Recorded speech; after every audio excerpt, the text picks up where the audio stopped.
In a world overrun with an infinite amount of multiverses, originating from a plethora of sources, four longtime friends band together to try to make sense of it all and present it to an audience in an easy-to-digest podcast. This is Geeking Off the Page.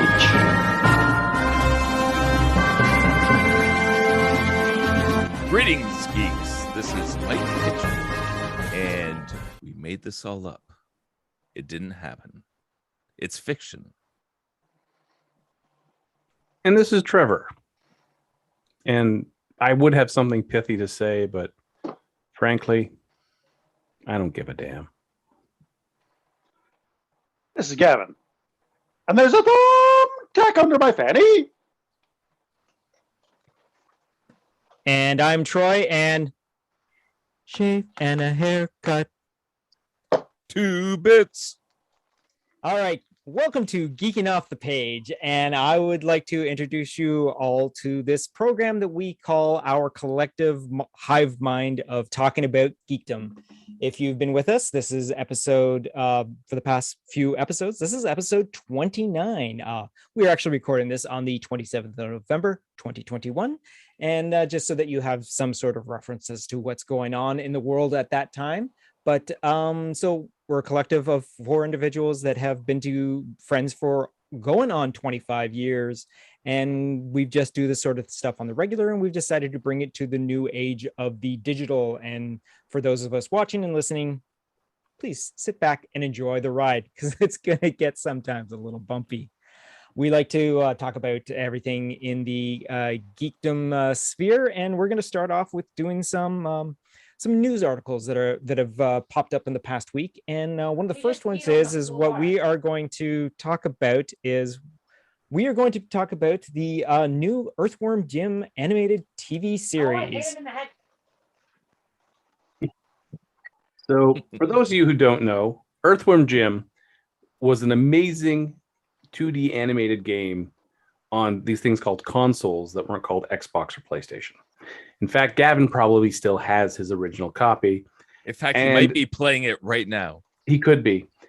The game had such a strange concept. The main hero was an earthworm that got into a robotic suit that gave him arms and legs and a blaster, and was animated so beautifully. Yes, the Saturn and the Genesis. I think it was Genesis first, right, Gavin?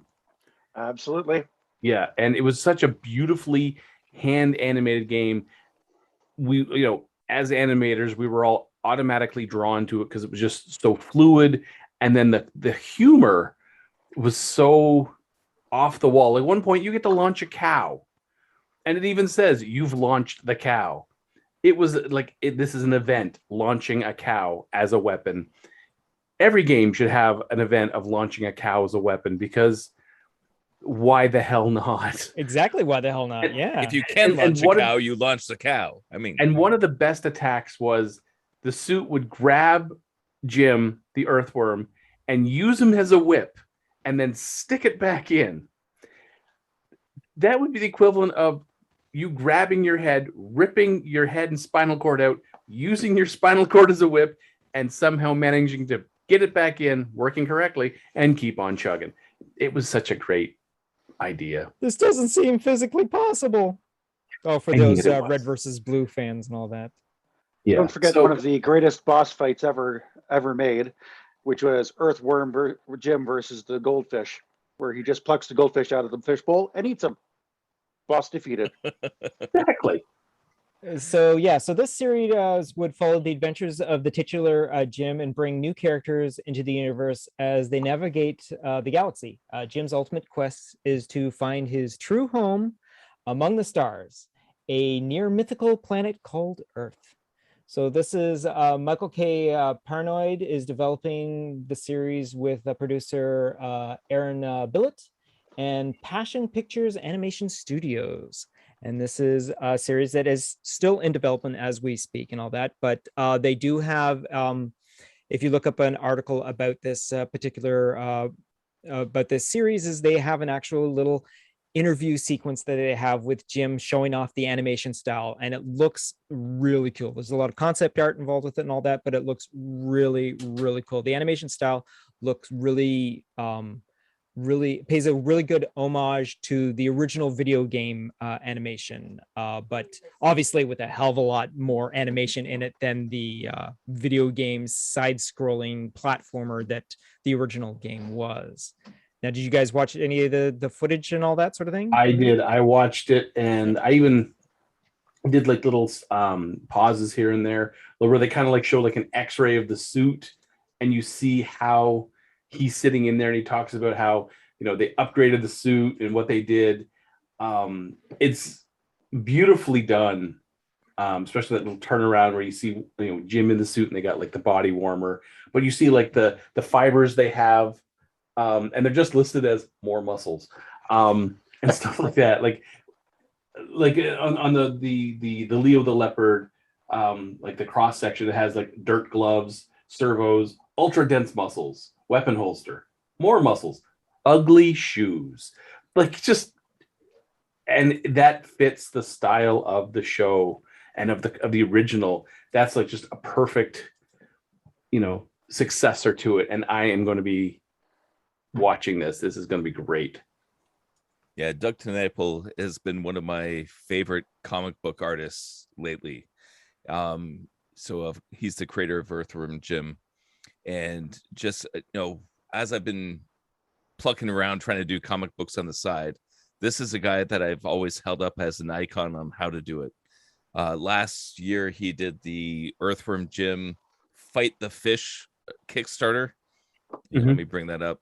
So that was one that I ended up contributing to, and so he's been again working on this stuff for years, and it's something that both me and my brother Blair are huge fans of, and anytime we were at conventions we always made a point to go and visit. But he's making a living doing these comic books, and again, comic books these days, you don't make a whole lot of money doing them in the direct market, but he found a way to do the Kickstarters and get fans online and start a podcast and all these kind of things. So like, this is a comic book creator that I'm always rooting for, and I'm hoping he has some say on the series. I should have done my homework and double checked if he's involved at all, but the fact that he's making comic books of Earthworm Jim still, I'm hoping he's involved, and I hope it captures the nostalgia of the original video game, because again, like all you guys were saying, it was an iconic game back when it came out. I had little brothers at the time, so of course, I was older, but I enjoyed it. But then the little brothers, they enjoyed it too. So again, you're running around as an earthworm, using your body as a whip and all these crazy villains. So it brings back a lot of good memories, and I hope they can capture that in this animated series. So I'm looking forward to it, and I hope my kids enjoy it. Like, I hope it's good enough that I can show it to them and say, "Hey, look at this," and they gravitate to it. I'm definitely enjoying the like how they've animated him here. This like he's literally a fluid worm in a suit, and it's just the way he's hanging around. The open collar of the suit. I think I'm gonna miss Dan Castellaneta's voice as Earthworm Jim, but I think they kind of got a nice feel for the voice as is. Fun little fact. I don't know if you guys have heard of this, but there's the guy named Tommy Tallarico, who did the music for like so many video games, including Earthworm Jim. He's spearheading sort of a Intellivision revival with a new console called the Amico, and Earthworm Jim 4 is apparently going to be released on it. Done by the original creators of the original series. Nice. That's kind of cool. Nice. Yeah. Yeah. So the Amico is supposed to be releasing in 2022, February, March, April, May, June, July, whatever. Forever, March. Yeah, that sounds like a video game release. Yeah, in a month with at least 28 days in it, something like that. But yeah, it's he's very happy about the Earthworm Jim release as well, and I'm kind of hoping that he does the music for it. So hopefully we'll get a little splash of the original flavor there. Feels like the cartoon's going to get a fair bit of that going. Yeah, I will say at the end of the interview, they show a bunch of screen grabs of concept art. And Yeah, that's what that looked really fantastic. It looks gorgeous, like the ship sitting up on the rocks, and the color palette too is very nice. Yeah, it's outstanding, and if they can keep that sort of vibe in this cartoon, it's going to be great. And I even do like a couple of I've like a pause, like when he's flipping around the blaster, it goes off and his eyes go. It's like they lifted the frame right out of the video game and adapted the 3D model onto it. It's gorgeous. So yeah, I'm looking forward to this one. And as long as they can, at the very least, they can do a voice capture of the original Earthworm Jim saying "groovy," yeah, I'm good with that. They can totally cap. I mean, they've got to have the audio file for that just singled up by itself. Yeah, somewhere. Yeah, it's got to be somewhere. Yeah.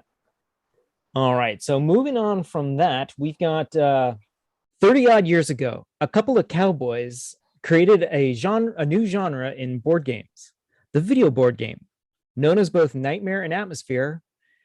The Gatekeeper is now back. This limited edition version pays homage to the original and adds new exciting pieces along with extra cards and is a Kickstarter. So what they have done is on the 30th anniversary, the original Australian designers of the Nightmare and Atmosphere, which I believe we've all played as kids.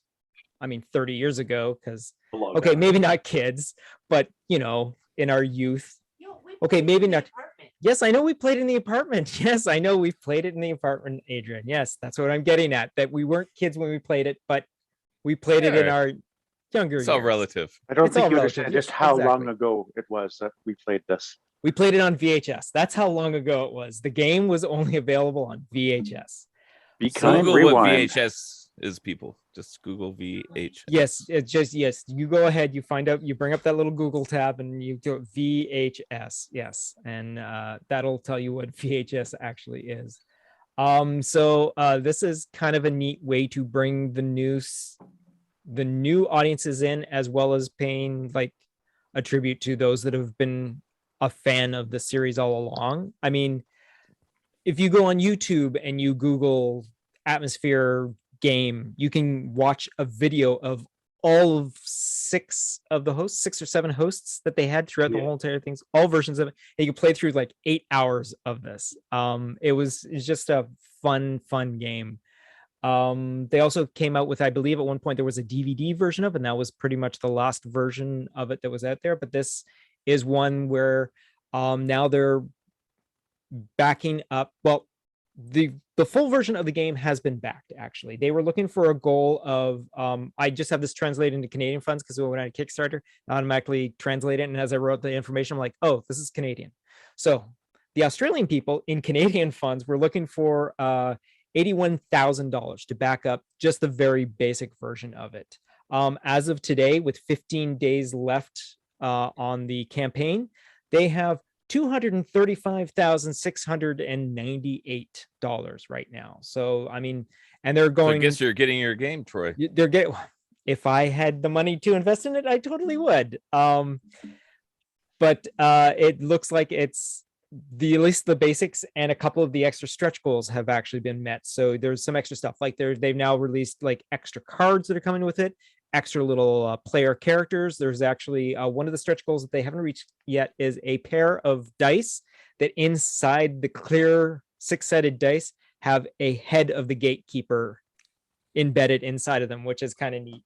It's kind of neat to see something like that. But I just think, again, as we were just talking about Earthworm Jim, coming from pretty much almost the same area of our history, it's kind of neat to see stuff like this coming back to not only revive the old audience, but to introduce itself into new audiences. And I just think it's just a fun thing to know that it's available out there, kind of thing. So, yeah. Yeah, I'm just looking at it here. So they have 2,058 backers, and they still had 15 days ago, and they've raised 184,000 of their 64,000 goal. There you go. So you got your translation sort of thing. Yeah. So they've raised 3 times as much money as they originally asked for. So, And that's always good to see something like that. And for something that deserves it, sort of thing. I mean, it's not like it's a crappy little thing and all that, but it's nice to see that something. And again, did not realize that it was originally an Australian game to begin with, which is kind of weird. But I mean, hey, what do you know? You never know about those Australians, huh? Never know what sort of horror film they're going to bring you and all that. So yeah, you get like a metal coin, dice set, skeleton key. Yeah. Standard game, deluxe game, 2 standard games, the standard and the deluxe game. Yes. So yeah. All right. So moving on from that, we've got one more article that I think is also down along the same lines as us, and that is Lego number 75313, and that is the UCS AT-AT, which was just released at midnight on Black Friday, November 26th of 2021. And this is probably one of it's tied for the most expensive Lego set that has been released to date. It's one of those big giant boxes that has several different boxes inside of it, sort of thing. It's got 6,785 pieces.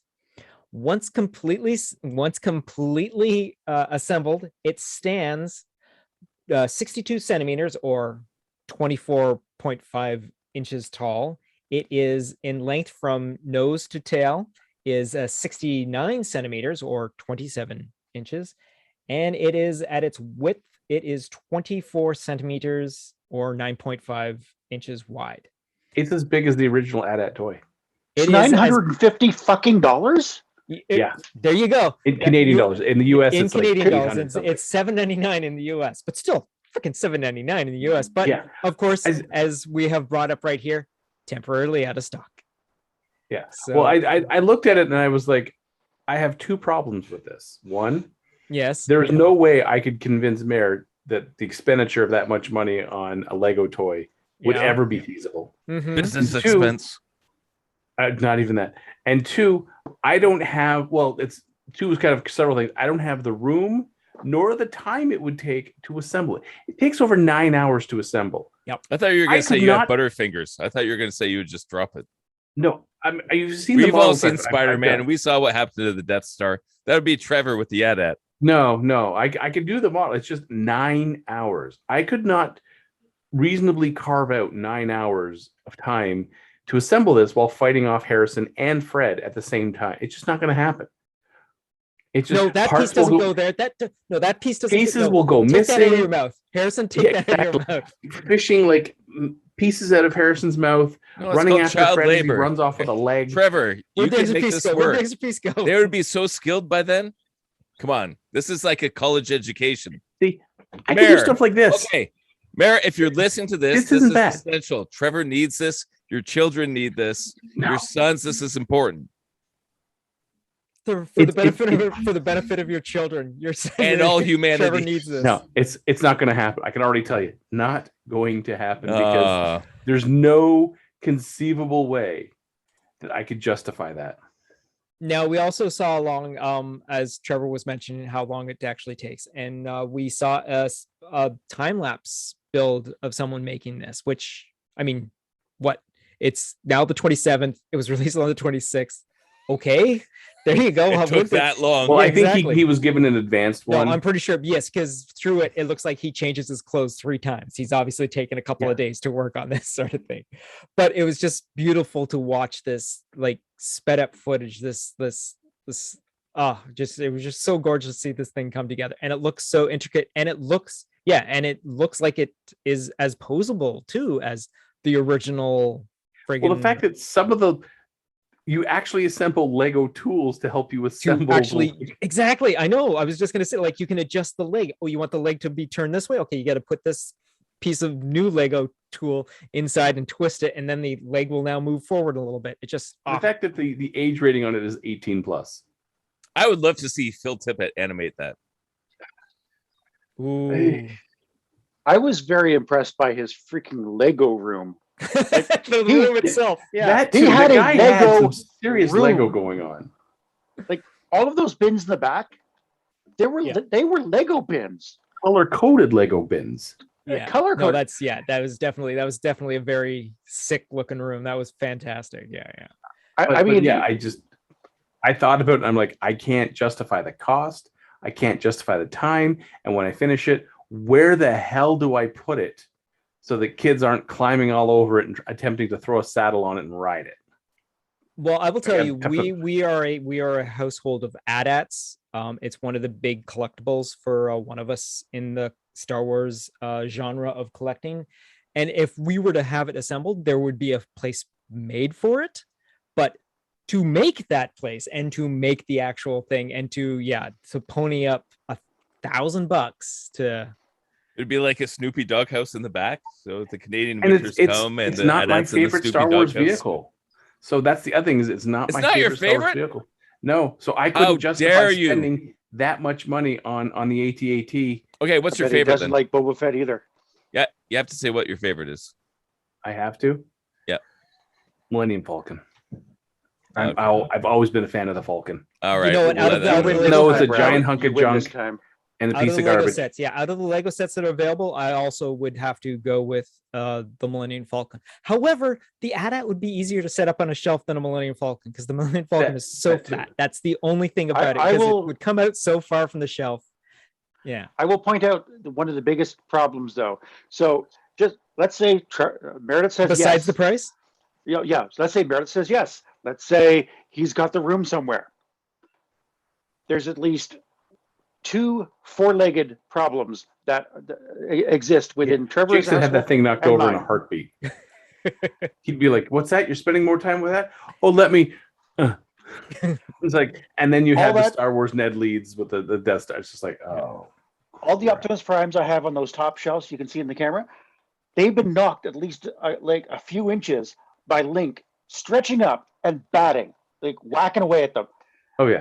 I have to cat-proof this, and I don't know how I'm going to. I really thought you were going to say. I would do plexiglass shields over top, but I couldn't. How would I make a plexiglass display case? And because that's just even more enticement for the boys to come over and like, well, if Daddy's protecting, that means it's even more fun to play with. So, yeah, it's definitely an impractical thing, but I also want it so much. Oh, I do too, but I'm not even going to request it. I'm not even going to put it on a wish list because I just don't have any room to put it. When it's even like unfinished or finished, it would probably sit in a box for over a year before I had a chance to put it together. And when I did put it together, it'd be like, all right, now I'd have to glue most of it, just because otherwise that thing would be all disassembled. Oh, come on, Trevor. We've all watched the Lego movie. Don't be that guy. It would be disassembled in a pile of. I would come home one day and there'd just be a pile of gray Lego, and Fred like, I took it all apart. And I'd be like, it took 9 hours. Why'd you take it apart? I'm trying to get us out of here. Why'd you go ahead and take this apart? How did you disassemble what took me 9 hours to put it? How did you disassemble that in 45 minutes? No. Every part would be because Fred's meticulous. Every part would be disassembled. It would just be a big pile of gray Lego. Well, that's why it's important that you teach him how to put it back together. And the tear would roll down my cheek. Eddie, why are you crying? It's so beautiful. That's why. And inside you just hear the sound of my soul snapping. So, yeah, not gonna happen. I love the smell of Trevor's soul snapping in the morning. That's exactly what Fred would say. Daddy hasn't had his coffee yet.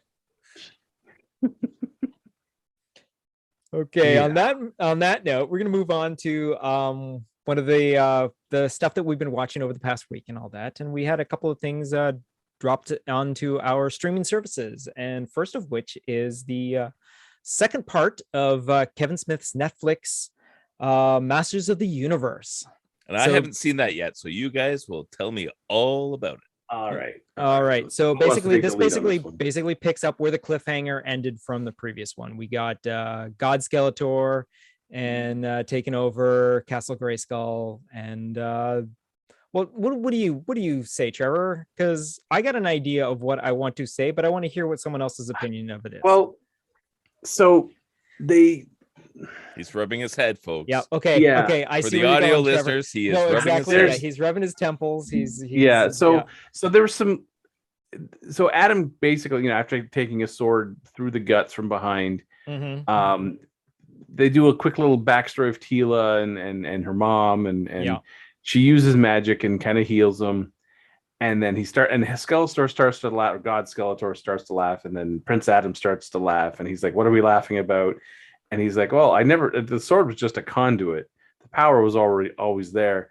And so he says, "By the power of Grayskull," and he gets turned into the Savage He-Man, like from the comic books, where the sword is basically what allows Adam to stay in charge of the form. And without the sword, it's just rage. It's almost like watching a He-Man Hulk, which could be interesting. And the fight sequence with him, where he just rages around and beats, and then finally his dad hugs him, and that's what snaps him out of it and makes him release the power. And See, that's how Fred doesn't wreck the edit. Just give him a hug. yeah, I don't think so. And when it reached that point, my interest kind of petered out. I was just like, just needed a hug from his dad. That stops them. And then they were like, well, now we got to stop Skeletor, who ends up, Evelyn stops Skeletor by convincing him to release the power and taking it herself. And then she's going to just, well, she tricks him into, she sexually tricks him, which is, this second part of basically Masters of the Universe basically decides to go a 180 from what they gave us in the first 5 episodes. The first 5 episodes basically followed along the idea of how we remember Masters of the Universe, but now we're adults and all that. Now the second part is, hey, we're adults. Let's go a little more adult sort of thing and all that. And there's like freaking Evelyn gets turned into the sorceress. Sorceress is eliminated. Basically, God Skeletor gives Evelyn the power to be the sorceress. So she gets trapped in Castle Grayskull. All the while, she's learning how the powers of Grayskull actually work. Well, God Skeletor is all like, I'm gonna take over the universe and all that. So he decides to show, because he decides, I want to take over the powers of the sorceress sort of thing. So he starts to learn more, and then introduces it to Evelyn, and Evelyn decides, I'm gonna why don't we just go back to the way we are? Why don't you release the power? Because Skeletor's held on to the power for all this time and all that. So she seduces him. She sits on his lap. Like he basically returns the power. He turns back into Skeletor. She throws him so that he lands on his throne. She gets onto his lap, takes the sword away from him, and then imbues herself with the power of Grayskull. So she becomes. So Skeletor loses because of a lap dance? Yes. Yep, exactly. Yeah, this is this was like, it was right around, as I said, it petered out when Savage He-Man got dociled by a hug, and then this happens, and she takes over, and she just doesn't want to do a Thanos. She wants to do a complete Thanos, so not just afterlife. She wants she wants to eliminate everything, and they're waiting for the big cosmic alignment.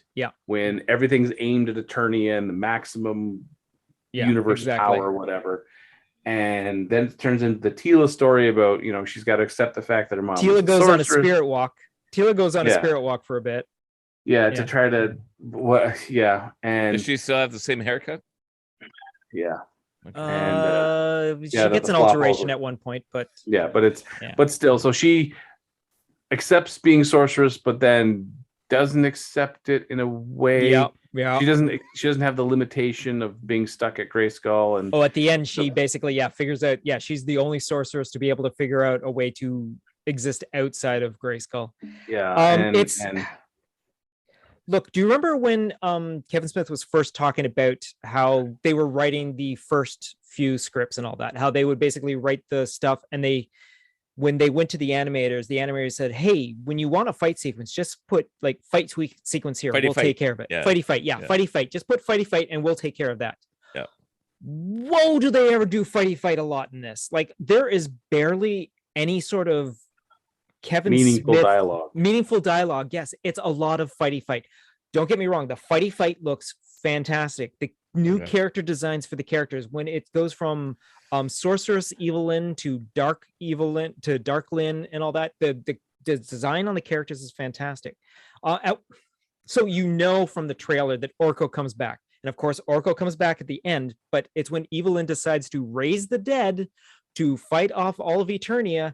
And then it turns out, oh, by raising the dead, you bring me back, right? So it's kind of cool that Orko shows up in like this final sequence. And there's a little bit of a, yay, Orko, because Orko now has his full power. He has his full potential. He is this, what he is destined to be is this great magic user and all that. But it's, I mean, we're doing total spoilers on all this, and you will not lose anything by not watching this, Mike. If you didn't enjoy the first 5, you're definitely not going to enjoy the end 5. You're not going to have a good time with this last 5. I mean, no. I kind of liked the first 5 because it didn't concentrate solely on He-Man. Yeah. And the second half, it was just characters suddenly had like a complete 180 of. Yeah, sounds like that. It was just He-Man like someone do anything. That's my question. Did He-Man do anything in the second half? He-Man and Skeletor team up to fight Evelyn. Oh God. Yep. No, yeah. Skeletor. But we did get to see Panther. He showed up. We did, yes. Skeletor comes up with the idea to go to Prince Adam to fight Evelyn or Darklyn. And at this point, because she's now fully taken over. She's almost seemed like a good guy the first half. She totally does. And you know what? At the end, she's a good guy at the end. Because Tila Sorceress convinces Evelyn Sorceress that, hey, it has to go this way, and then I'll pull you out of it. And there's no lap dance for that one? No, there's Tila not. didn't get a lap dance? There's not. There's a little girl on girl action at one point, but it's more of like a Superman sort of fight, which actually, again, looks fantastic. Like, but again, don't get me wrong, the animation is really, really well done. But the dialogue feels phoned in. Oh, okay. There's one sequence in the movie where Tila's friend and Tila are breaking into the dungeons of Castle Grayskull to try and free Man-at-Arms. And they run into the characters of Pigman and Goat Boy. And the line being said is like, oh, look, it's Pigman and Goat Boy. They must be really starving for help. Goat Boy is voiced by Kevin Smith, and he has 2 lines one line is about, oh yeah, well, we're not really good with puns, so we're coming after you. And it's like, so, oh my God, what is going on? Who wrote these last 5 episodes? Because the first 5 were so well written, and then they decided, like the dialogue was well written. Yeah, the exposition. It just felt like someone with a spotty cell phone connection was narrating the script to someone as they're trying to write it down, and their speaker was crackling at the same time, and they were just like, I'll just write fighty fight a lot and fill in the blanks as I go. Wow. It was just, I felt like that about the first half. The problem with this, the second half, was all the character setup, all the character development they did in the first half got tossed out the window. Got rewritten within the first episode. It was like watching, like Force Awakens and then The Last Jedi, and you're like, wait a second, why are you going? This has already been established. Why are you doing a quick 180 now? Yeah. And then, and it was just like, I don't want another 5 episodes to try to undo what they just did because someone else had a brain aneurysm as they were writing. Yeah. It was, I had it watching on a separate screen, and I was paying attention to it. And after a while, I was like, I don't want to pay attention to this anymore, because it was a lot of like, ooh, I'm good. I'm getting redemption. I'm evil again. Any reason? Shits and giggles. I mean, like there was no reason for suddenly for Evelyn, who had that character arc of being good, to suddenly reverse back. Like it just, I mean, because they talked about the fact that Skeletor was like a parasite inside of her, feeding off her power until he get enough power to manifest himself. That could say, that's why he had the bad impulses. But suddenly to say, oh, well, no, she was doing good because of him. She was evil all along. Like it didn't wash. What do you think about all that, Gavin? I haven't seen it. Perfect. Gav, I'm going to say this with all sincerity. I wish I was in your position. I wish I hadn't seen it.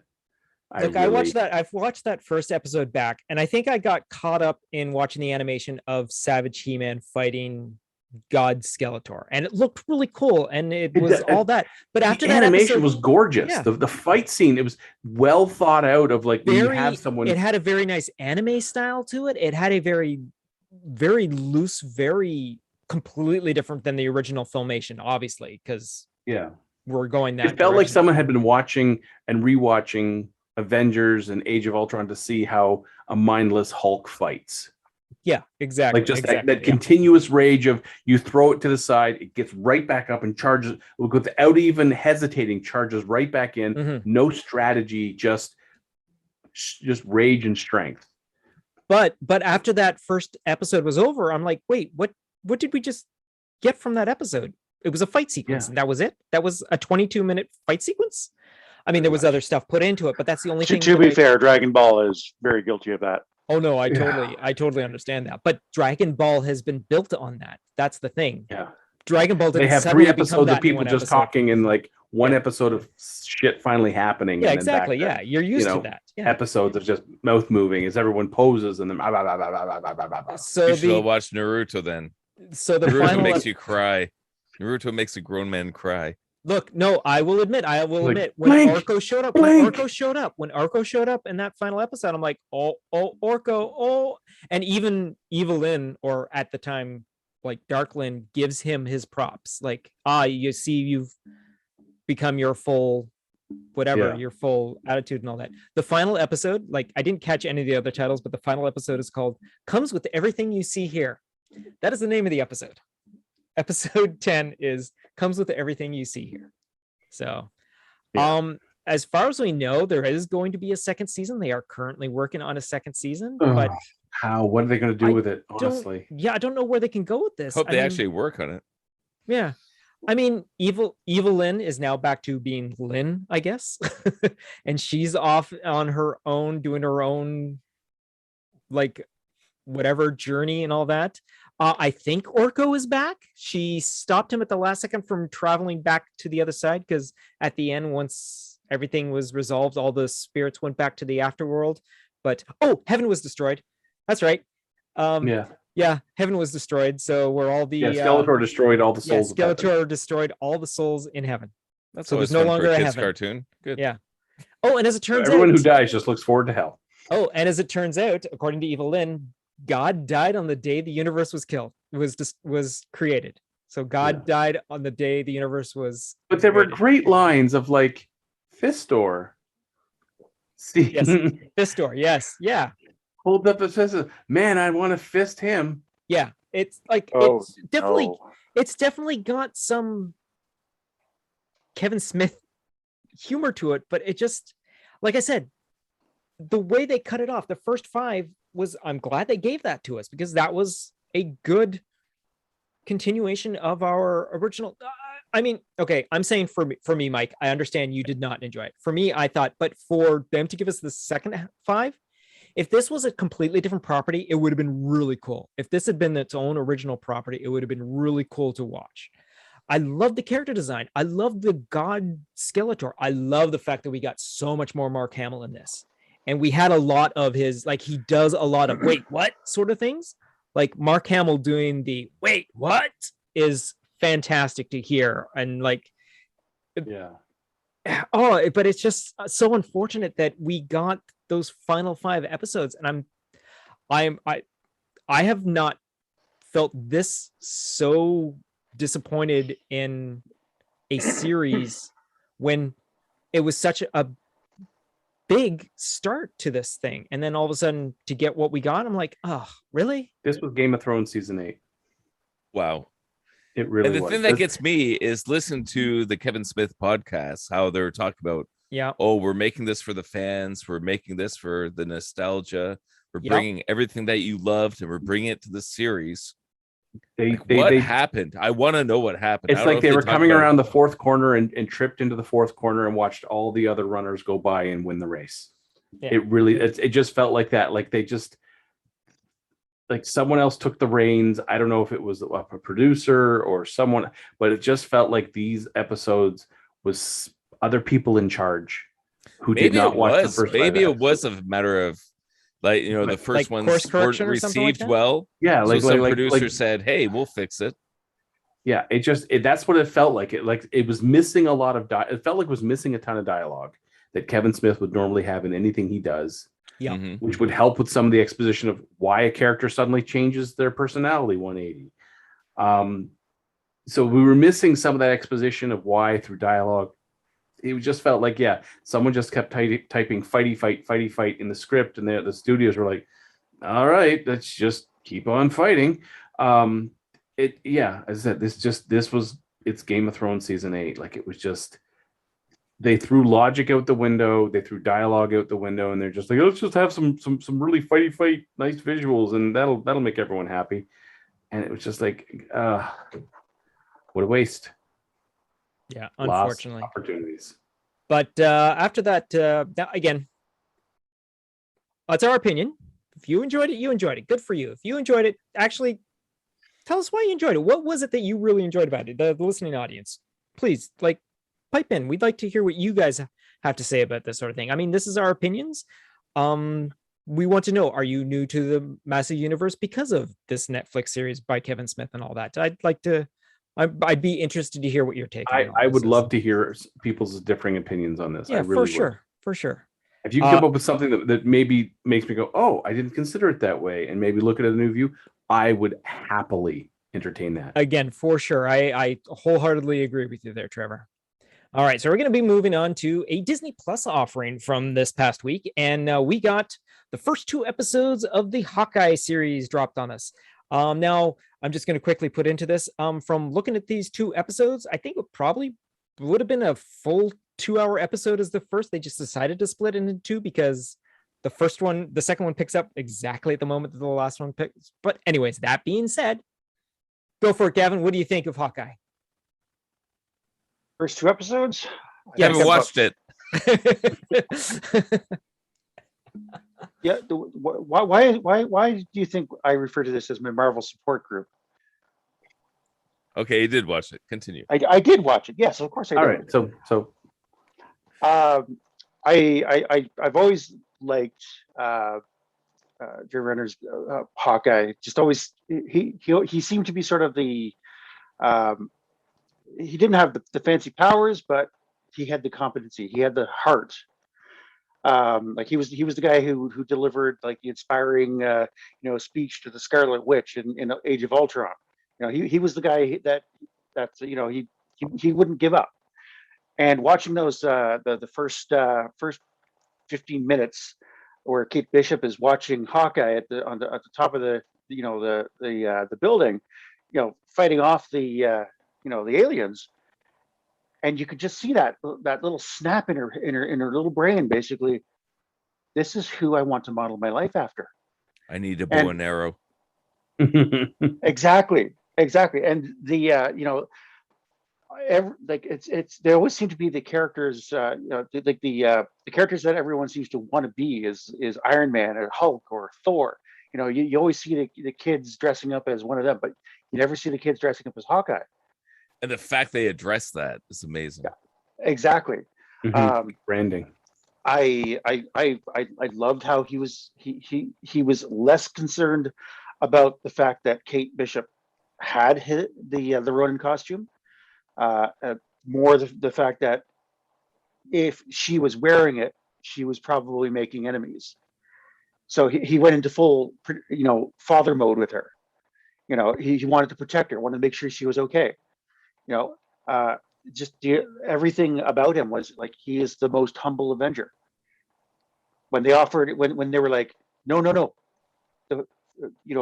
free for you, at the Chinese restaurant, I was like, oh man, like the look on his face, it's like, I'm not the one you should be thanking, but he saw him. The waiter saw, Hawkeye as as the savior of the city, not as like.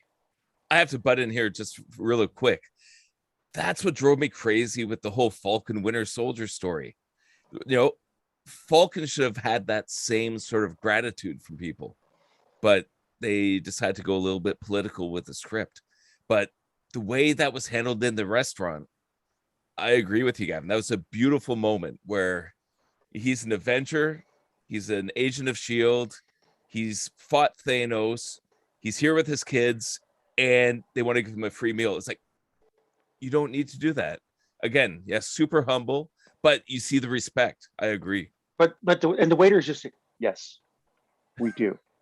It's like amazing. Like this Yeah. this is the most humble Avenger. I love how they're bringing aspects of the ultimate Hawkeye. Yeah, the ultimate Hawkeye, where was it ultimate or was it the regular like 616 Hawkeye who's deaf? Ultimate, I think. Yeah, Ultimate. Yeah, so I didn't remember that from the comics, actually. Yeah, he's actually deaf in the comics, and I think this was an aspect that I thought was incredible to actually bring into the Disney Plus series. Yeah, he's not completely deaf, and Amanda looked at the screen and said, "Is he deaf?" And then she goes, "Oh, it's probably all the explosions." And then, like 30 seconds later, we get the montage of him being caught up in every explosion possible. Ah, that explains it. And then there's that little bit, like if you blink and you miss it, where his kid is actually signing to him. I thought, Oh, it's so good. that is so cool. And if somehow they ever manage to get Deadpool in the MCU, Deadpool will actually take pull up his mask and let Hawkeye lip read while he's signing. That was a great. I love that little bit in the comics. But all in all, I really enjoyed it. This is definitely a sort of a diehard in the MCU kind of feel here. Kind of like less about superpowered gods smacking each other, more about having to deal with guys like the Tracksuit Mafia. Yeah, For sure, ahead, for sure. Yeah, yeah. Okay, you know what, Michael? Why don't you said you had a lot that you wanted to say about this? Well, why don't you go next? Why don't you bring up some of the stuff that you would like to convey about this series, and then me and Trevor will chime in afterwards because I have a feeling Mike's going to be here a while. I'm going all night. I can do this all day. Make a musical out of that. Yeah, you could. So I was scared about this one after Falcon Winter Soldier because the two seem like very similar genres, and this could have went wrong in so many ways. And I've always said that I'm not a fan of when we do gender bending and race swapping and all that kind of stuff in comics. And I know this comic book was created back when Marvel was trying to experiment with all that. So when I watched the first episode, I was terrified because I wanted it to be good, but I didn't know what they were going to do with it. But overwhelmingly, the whole family was captivated by that first episode. Like everybody was 100% on board. So the storytelling in this, it made sense. And even just after the first episode, that was better than the entire series of Falcon Winter Soldier and the Black Widow movie. It took all the espionage vibe, like that, the character development, the gritty, real world, hard boiled Agents of S.H.I.E.L.D. type storytelling, and actually told it right. The Kate Bishop character, I was 100% on board. So we didn't get the Carol Danvers, Captain Marvel, Brie Larson, where you just kind of cringe out. No, this was a character you fall in love with immediately. Just seeing her experience when the Chitauri invade New York, and then her needing that bow and arrow, and her coming from the rich family. And again, I haven't read the comic books, but I did a little bit of a deep dive, and I know kind of some things that are coming from that. But the fact that she's basically like a Bruce Wayne character with bow and arrow and a female, and that's super cool. And I love that Hawkeye's her hero after seeing that. And it's an interesting thing because obviously that didn't happen in the comic books, because this is the Marvel Cinematic Universe compared to what happened in the comics. But it's neat how they took the ideas from both and made like a perfect meld between the story in the comic books and the story, from the MCU. So that was really cool. I like the fact that they didn't lean into the whole, oh, well, I'm strong and I'm a girl, I can do anything a man can do. I have girl power. Like, they didn't do any of that. She's just a great character. So the Kate Bishop, like, it didn't play politics. It didn't do anything. It's just a young girl who's super talented, who trained her entire life, and Hawkeye's her hero, and she happens to meet him. And after the first 2 episodes, if she gets the name Hawkeye, I'm 100% on board. Like, she earned it, right? It's not just, you're phoning it in. It's not like a Rey Skywalker. It's like, aren't you Palpatine? No, but I want to be a Skywalker. No, like, this is a girl that deserves the title of Hawkeye. And I love the fact it was able to capture Hawkeye's family, his trauma from the past when when Black Widow shows up in Steve Rogers the musical, and you see the PTSD and you see the trauma. That was a beautiful moment. For sure. And it shows the kind of stuff that, what Hawkeye's been through over the years. And one thing I'm really concerned about, and I wonder what you guys think about this, is I'm really scared they're going to kill him at the end of this. Now, I know Joss Whedon has faked this out in Age of Ultron, but there's a whole bunch of things that happen in the first 2 episodes where the plot points are there where they're setting up to kill Hawkeye. And I hope he does another fake and survives it, gets home to his family for Christmas. But, him promising to his family, don't worry, I'll be there. Don't worry, things are going to be okay. When he goes to the LARPing event and he willingly puts his head out to get executed, it's like, oh my God, that's symbolism right there. And that's the one thing with the LARPing event. The whole thing's like, I fought Thanos, fine, I can do this. But I'm really concerned that they might kill Hawkeye off by the end of this. And I really, really hope that they don't. So that's something that's been on my mind. What do you think about that? I think there's going to be a situation where he is going to put himself in that position to take the be the sacrifice. And I think it's going to be a case of Kate is going to save him. And that's when he's going to be like, and now you're Hawkeye. Yeah, that's totally, I agree. That'll be the moment where he hands the mantle over to her officially. She's now Hawkeye. I don't think the MCU is quite, even though it is Hawkeye of all the characters, I don't think they're ready set to lose yet another founding member of the Avengers until they have something else, until there's something else more set up, like the Young Avengers. Once the Young Avengers have at least 4 members at the very least, then you can start either retiring or getting rid of. But yes, I agree with what you say there. Mm-hmm. He's going to pass on the mantle and she will become Hawkeye. But it will be through that particular, and I was thinking the exact same thing, Trevor. He's going to be like, okay, this has got to be it. And then she all of a sudden sees something that he wasn't able to figure out.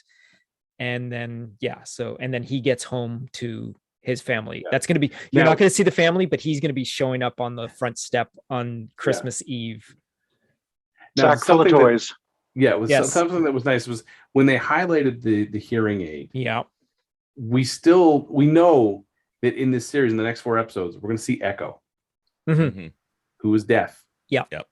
And I think it's going to be a case of they're going to be fighting at some point and he takes the hearing aid out to level the playing field between them. And that's, I think, because eventually, in the comic book, she turned on Kingpin, which is another thing of, we know that Avengers Tower was sold. Tony sold it. Yeah. It's not Oscorp. It's not Baxter. No. It might be Fisk. Fisk might have bought Avengers Tower. I don't know if we're going to see Vincent D'Onofrio as Fisk, but we may see where he lives. That's how we might see Stark Tower. So with Echo, and the hearing loss. I mean, those two tie together. So I have a feeling he's going to hand over the mantle of Hawkeye to Kate Bishop, but I think he's going to take Echo under his wing to complete her training, because they're now in the same position. They're both deaf. I mean, he's got the hearing aid, like the Shield hearing aid, whatever, but it's kind of setting that up, because with the signing to his son and then pointing out, Dad, did you turn your hearing aid off? They're making a point of showing that he's deaf. They're going almost out of their way to say, look, deaf. So they're going to use that. I feel they're going to use that in these later episodes. Oh yeah, not to mention the fact that he makes sure that he's standing on one side of Kate Bishop so he can hear her, sort of thing. Mm-hmm. So yeah, no, it's totally going to come into play, especially with Echo coming into this. As I said, like when we saw in the trailers, that whole thing where he breaks the window, catches the Molotov, and throws it back. Seeing that in the whole sequence, it just made it even that much better. Yeah, so good. Yeah, the action in this is well done. Now, what I like is the fact, so Kate's been training with a bow. One of the best archers. You call yourself that? Yeah. And then in the fight scenes, she's been training in martial arts since she was 5, but she still got her ass handed to her. Like she wasn't great. like Tracksuit Mafia.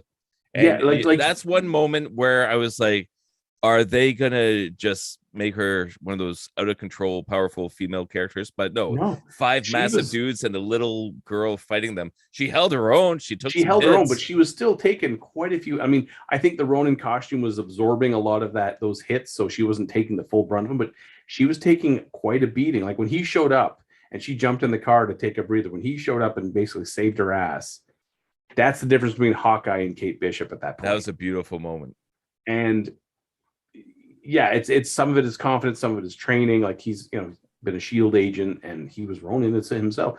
So I think it's going to be a case of, I like when you mentioned she doesn't show up and just be all powerful and no one can stop her. She is still struggling with finding her identity and finding, like, is she better at range with a bow or can she mix it up? And at the end of the day, she's still much smaller than most of her opponents, and size does matter in that case. So it was good to see that, the fact that she just didn't walk in and just kick here, punch there, back there, and everyone's falling unconscious. They were getting quite a few shots in, and she was, and the fact she didn't know how to bind her own wounds was nice, because what rich kid's going to know how to, if you got a cut on the side of your head, who's to butterfly clip it? Like, unless you've ever had a cut like that, you're not going to know. Or clean it properly. She's never probably been injured to that degree in her life. Yeah. And the fight in the auction room, that was beautiful. All the play with the wine bottles and the close like claustrophobic fighting and all that. Yeah, it was so beautifully choreographed and all that. Yeah. And I just like the dog. The dog's great. The dog. Yeah. I love that straight from the comics. Yeah. I really like the fact that the wine bottles did not do the cinema break with the first impact. It is hard to break a wine bottle. It honestly is. You've got to hit it at just the right angle. And if you hit what's considered a deformable object like a skull, it's not going to break. It's just going to go boom. So it's great. They're really paying attention and doing their due diligence and research in this show, and it really shows. I'm excited for next Wednesday when the next episode drops. One thing I wanted to say about the whole Hawkeye death prediction is, in the comic books, there's a point where both Clint and Kate Bishop are running around with the name Hawkeye. So at least there's a precedent for that. Mm-hmm. Oh yeah, totally. Yeah. I do hope that they in the comic book, when he handed her the Hawkeye mantle, he took back the Ronin mantle and kept going as Ronin. And then eventually I didn't read the comic books for this part, but I had heard that it was Captain America was the one who basically passed on the mantle of Hawkeye. Yeah, well, it was Hawkeye basically said, she can continue as Hawkeye. He was going to continue as Ronin because he still had a lot of loose ends to tie up as Ronin. There were a lot of people who hated Ronin, and as he put, he needed to tie them off. And it was something that he knew Kate Bishop would not be able to do. So give him back the uniform. He'll go fit. And I like the fact that the wife knew about the Tracksuit Mafia. Yeah. Yeah. And it was so disdainful. Those idiots. Those idiots. Yeah. So obviously, Jeremy Renner's character of Hawkeye, like Clint Barton taking on the tracksuit mafia, not a big deal. They're just a bunch of idiots. I love the Bishop fact that taking on the he tracksuit mafia. even the fact that he did the same thing Black Widow did, where he got himself captured, he got tied up to a chair. Like that's guys, I can see from through this Avengers. mask. Guys, I can see through this mask. It's a beautiful line. Yeah, but I like the fact that Clint is so disdainful of them because he knows they pose no threat to him. Kate Bishop, on the other hand, they are a big threat to her because it's an unknown she would never be able to tackle on. But for him, it's like it's a day at the office sort of thing. So something on your prediction that Hawkeye might die. I was reading something that said that Jeremy Renner was suggesting that Hawkeye lead the West Coast Avengers. Yeah, I don't know what his contract is with Marvel at this point. Yeah. Like, also, I just want to state, like, again, of the Avengers, Hawkeye was the character that intrigued me the most because of the archery, the purple leather and chainmail and wing mask helmet piece and all that was just like fascinating to me as a kid when I was collecting it. And the fact that they got Jeremy Renner to play the character in the Marvel, then the MCU, was fantastic because I'd always liked him to begin with. This first episode to begin with had one of my favorite things, and it's a tracking shot. It's an almost 2-minute unbroken tracking shot as the Chitauri are attacking New York City, and the camera follows little Kate up and down the stairs and around and all that sort of thing. I love tracking shots like that. Now there's one or two like could be individual like cuts easily enough, but the fact that it's supposed to be one complete continuous shot, the fact how they integrated the two shots between her point of view and the movie point of view of Hawkeye doing the jump off the building and all that, just so beautifully done. How they had the music swelling at the right moments and all that. Have you seen the videos where they time those two sequences together? I have seen that. I have seen that time on for him to take those shots. Exactly. Yes. Yeah. And the tracking shot, they ended on a tracking shot too. Which is yes, fun. Exactly. Also the fact that there's a fantastic casual Hawkeye costume I can cosplay. Those friggin' Rogers the Musical is a bevy of fantastic casual cosplays, which are now they're in the universe. Canon. They're canon. They're like, oh, people in the MCU dress in these costumes to be these characters. So there you go. It's just so fascinating. One of my favorite scenes was Clint working his way through the LARP to get to the guy wearing the uniform. Just the way he so casually dodged and hit. It's I mean, yeah, obviously it's choreographed that way, but it's the difference between, like NYPD and NYFD, LARPing along versus a trained shield assassin. And the fact that he's just, he sees them and just turns and tap, turn and tap, turn. And it was gorgeous. And I love how the guy, it's like watching a black belt amongst a bunch of white belts. And I love how the guy that actually had the Ronin outfit recognized him as Hawkeye and nobody else did, sort of thing, which is such. Well, the people in the front desk recognized name, email address. It's classified. Yeah, that's classified. That's right. I forgot. One thing you were saying, Troy, about the musical is that when we were watching that as a family, everyone, all 6 of them, were saying, "Oh my God, this is so bad." Which of course it's supposed to be, but I'm like, no, that's why it's so good. Exactly. Yes. I mean, and again, it was also like you guys pointed out, like Clint reacting to seeing that up on the stage. He wasn't there. Yeah, exactly. Yeah. Oh yeah, and he wasn't even there. The Ant-Man. That's a fantastic Ant-Man costume. I'm sorry. That is all of those. Have you guys watched? I thought he was Wonder Man. City?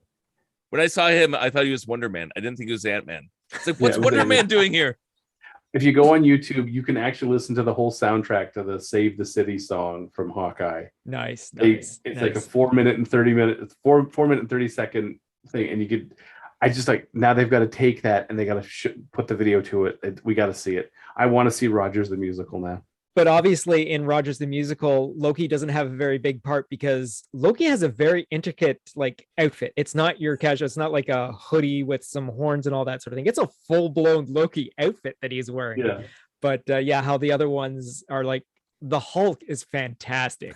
Like a So green silly. hoodie with his face painted is just amazing. It's just it's so beautifully done.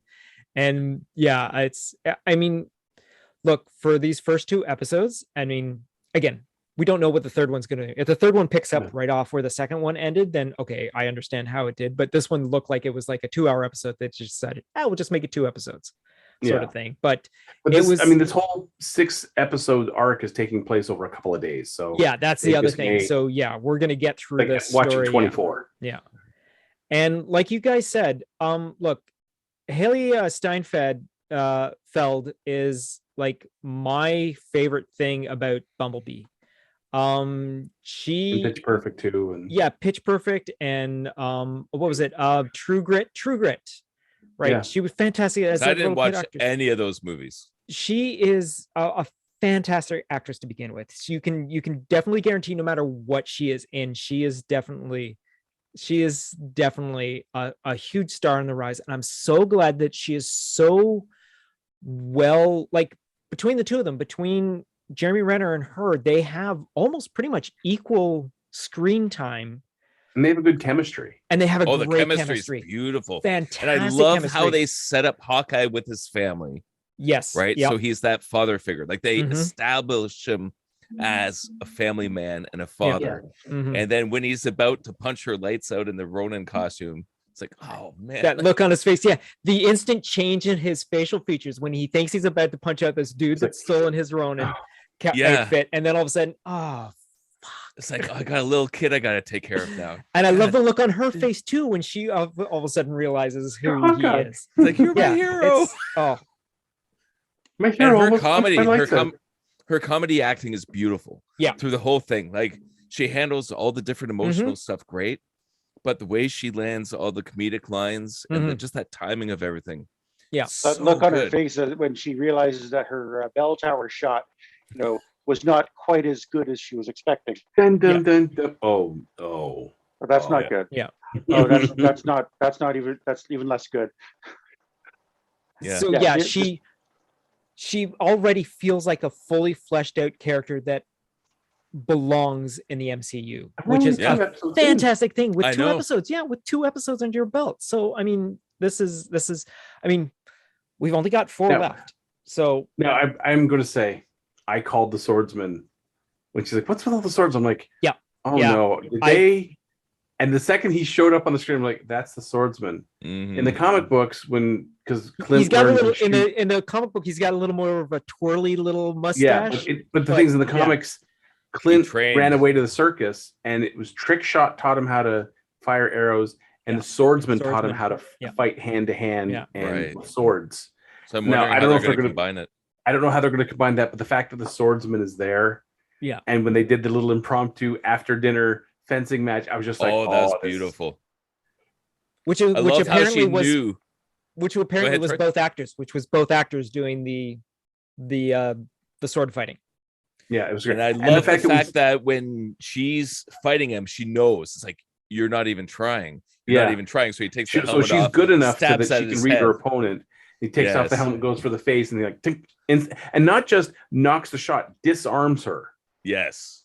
In one move, and that's instant. Like, it was because we saw her trophies and all her medals, so she's that good. And if he disarmed her in one move and didn't even look at her while he's doing it, that speaks of the volumes of his skill level. And then he's like, "Oh, maybe I did lie about my skills." Yeah, or like the way he just kind of burst it off. Yeah, I might have been lying a little bit. Now, the other thing is I liked is we saw how Ronin's sword, the fact that it's a collapsible sword and like whatever it's made out of. So that was also the key indicator that, okay, this is the swordsman. He wants Ronin's sword. Add to his collection. So yeah, it's going to be a nice come to a head when Clint takes on the swordsman. So here's a question for all of you. 7. Do you think the swordsman killed the uncle? Absolutely. Because he had the top. Oh yes, sorry, yes, he had the top. He had Chekhov's top. Because they made that whole thing where Kate picks up with like, monogram, like Yeah. personalized toffees. There was and she no puts way. it There's back. no way that was not coming back in And the that fact episode. that he handed her the That's- toffee that had the he was there. That seemed obvious to me, but I think it might have been the other dude who is with the tracksuit mafia with the who keeps showing his face. I wonder if maybe he was the one that. Oh, I see what you're getting at. Okay. Yeah. Okay. So Well, we'll So see where maybe the we'll see where toffee's it a goes. red herring. yeah, so I don't know. The writing on this is really good, Mm-hmm. and I think that the swordsman might be a little bit too obvious. So I think they may be throwing a Yeah. little red herring at us. That would be fantastic. I would love that. Like, oh, there you go. Because everybody in our house kept saying, "Why does that dude keep taking his mask off?" It's like, oh no, that means he's important. Yeah, that means you have to recognize his face when you see it later on. That's why they're taking off the mask at that point. Yes, definitely. Chekhov's mask release. That's the mask reveal. Yeah, exactly. Yeah. But again, we're 2 episodes in and I'm pretty sure we're already loving it and can't wait for more because Again, this is what I wanted from the Black Widow movie and Falcon Winter Soldier. Like everything they're doing here, like this carries on the tradition that we got from Captain America Winter Soldier. It's that sort of grounded reality, espionage, Agents of S.H.I.E.L.D., superhero. The fact that she used her mom's company's app to track Hawkeye's phone. That's some of the nice espionage stuff. Yeah. I had to go back and rewatch it. I'm like, wait, how did she track him again? And all that, because I guess I must have blinked and all that sort of thing. But yeah, I completely forgot that. Oh, right, that's mom's business, right? Yeah, that one took me off guard a little bit. Wait, how? Oh, right. Yeah. Okay. When she was doing it, I was like, she's going to use that because they keep mentioning her mom owns a security firm, and I'm like, that's actually. Now I did like after he got taken by the mob, and they're talking about the mafia, and they're talking, and he just pulls his hands out from behind. He's like, he didn't even secure me that well. Yeah. Again, that reminded me of Black Widow and Avengers. Where it's like, oh, I'm in the middle of an interrogation. Where she's tied up. No, I can't talk. This guy's giving me everything. Yeah, that's what we missed from Black Widow, and we're getting it here. Yeah. So. And it's interesting because apparently the new Black Widow is going to be in the series eventually. So I'm curious how that's going to tie in. Yeah. She's probably going to show up at the end of the last episode. Yeah, more than likely. Yeah. She'll probably have an outfit that has pockets. One would hope.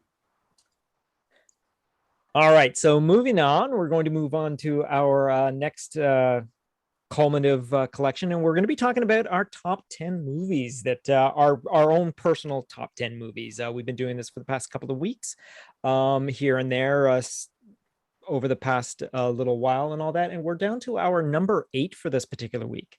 And so again, this is our own personal feel of what our top 10 movies are, and we just basically wax poetically about the movies that mean so much to us and why they mean so much to us. And we're going to be starting off this week with Mr. Gavin, who is going to be talking about his number 8 in his top 10. So Gavin, what's your number 8? All right. So my number 8 is Transformers. No. Wow. So I will start off, and once again, full disclosure, the only reason it is the number it is because you made me put a number beside it.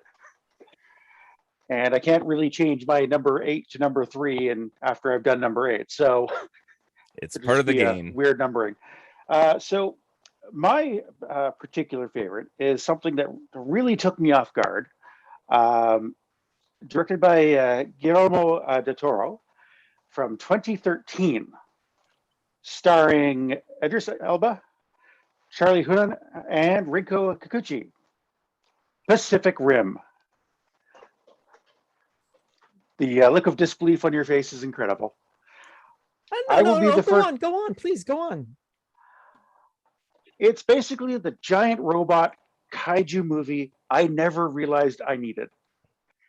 It is incredibly loud, obnoxiously explosive, and it just had pretty much every trope that like a giant robot fighting giant monsters needed. Rocket elbows or rocket fist, picking up a battleship and using it as a katana, grabbing like boxcars and using them as brass knuckles. Just everything about it to me, it was a pure popcorn summer flick, but it just hit all the right notes. The tandem piloting, it didn't seem like it should work, but just the way they presented it, everything worked. Voltron. Oh, exactly. When you saw them kind of walking in step for the first time with that chunk, and then the Gypsy Dangers just starts walking forward. Everything about it was enormous. Like the weight, the momentum of these things. It had one of the best speeches this side of Independence Day. The canceling the apocalypse speech. Yeah. It was great. Fun fact, I actually met some of the guys that played the Ron Perlman's character as henchman. I was working at the Samsung store one day, and a bunch of guys came in with Pacific Rim jackets on, and I'm like, "Did you guys work on it?" "Oh yeah, we're background characters. We played the mafia guys in the background collecting the kaiju bits and pieces." Sweet, I love that movie.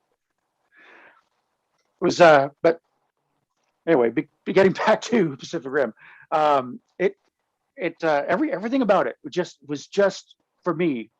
It hit the right note. The music, that entire intro, where I'm not even gonna like insult you by trying to make the music sounds, but Oh, come on, sing it first, Gavin. No. The guitar riff by Tom Morello. It was just it just pumped you up. Like, I swear that was pretty much the theme song to my life for like the next 3 weeks. I was listening to that damn song on repeat. Just everything about it was it just blew me away. The sequel, let's not talk about that. Good, but I'm glad we're not going to be talking about that. All right. It was not a good sequel, but it was just something about it that just grabbed me and wouldn't let go. And I will fully admit, it is dumb action. It is not a smart show in terms of plot twists and stuff like that. But the way they pulled it all together, I just loved it. I can say and that is my number 8. When I was watching this one with my boys, because we watched this at home, but they got into it the same way you got into that, Kevin. So they were so into the giant robots and the people in the suits controlling them. Like, all that energy that you're giving us is exactly what they felt with it. And they kept watching it over and over and over and over, because, like, hey, what guy doesn't like giant robots fighting big monsters? Like, yeah. Exactly. I watched it 3 times in the goddamn theater. Okay. All right. Yeah. Hey, look, if it's on your top, you've probably seen it a couple times. You paid for it a couple times. Yeah. Once or twice. Yeah. I'll admit the exact same thing. We saw it in the theater on opening weekend. Not really 100% sure of what we were getting into. We knew it was going to be robots versus monsters. We loved it. It was a fun spectacle. Seeing it in a theater filled with people, the music booming, the sound effects booming, the lights flashing. I believe it was even 3D at the time. So it was all beautifully, it all came together with a great cacophony of sights and sounds and entertainment. It was basically what we want to do. We wanted to see friggin' robots fighting giant monsters, and that's what we got. And that was a fantastic time in the theater.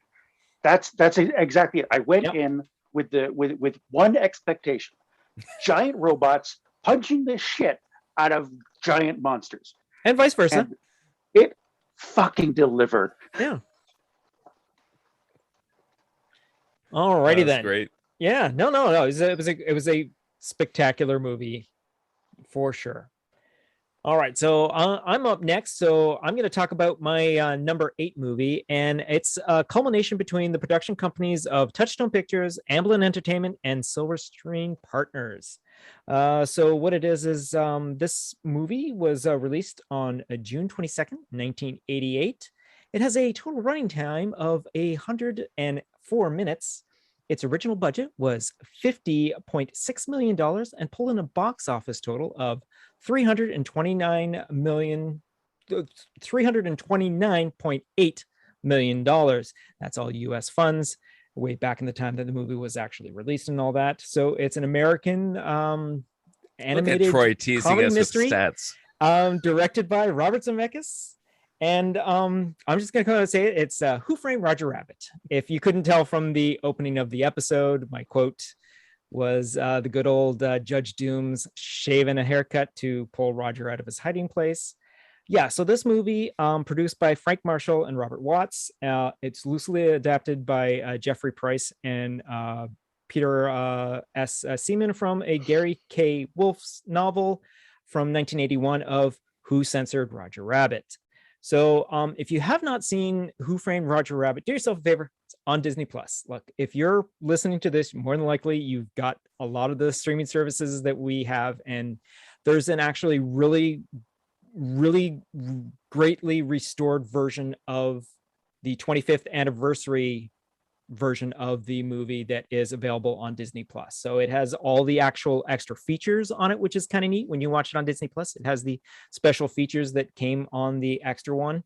Plus, also on Disney Plus, you can search out the other Roger Rabbit shorts that are also available that were released with subsequent other Disney movies at the time. There was 3 animated shorts in all that were done. There was actually supposed to be 5 prospectively made, but only 3 got completed just because of budgetary reasons, and because, you know what, hand-drawn animation takes a lot of time still, and even way back then it was a lot to do that sort of thing. And the fact that this culminates at a time in my life when I was highly into animation. I was big into animation. At this point in my life, I knew basics of animation, which I'm pretty sure we all did. When Roger Rabbit came out, and I'm talking to the gentleman that I'm having this podcast with, we're all animation fans. And I'm pretty sure that Who Framed Roger Rabbit, when it came out in 88, was top of your list for seeing this movie. Yes, I'm looking around. I'm trying to look for nods, seeing no one's actually saying yes. Okay, all right, then thank you. And but I'm, again, it's also at a height of time when there's a lot of like behind the scenes stuff doing like an Entertainment Tonight, where you would see all how stuff was put together, culminating with like a year after the movie was released. And again, this is back in a time when a movie can stay in the theater for several months, and it did have pretty good staying power. But like a year later, there was a television released special of The Secrets of Toontown, which is behind the scenes of Who Framed Roger Rabbit. And that's when you got to see all the mechanics of how this movie was put together.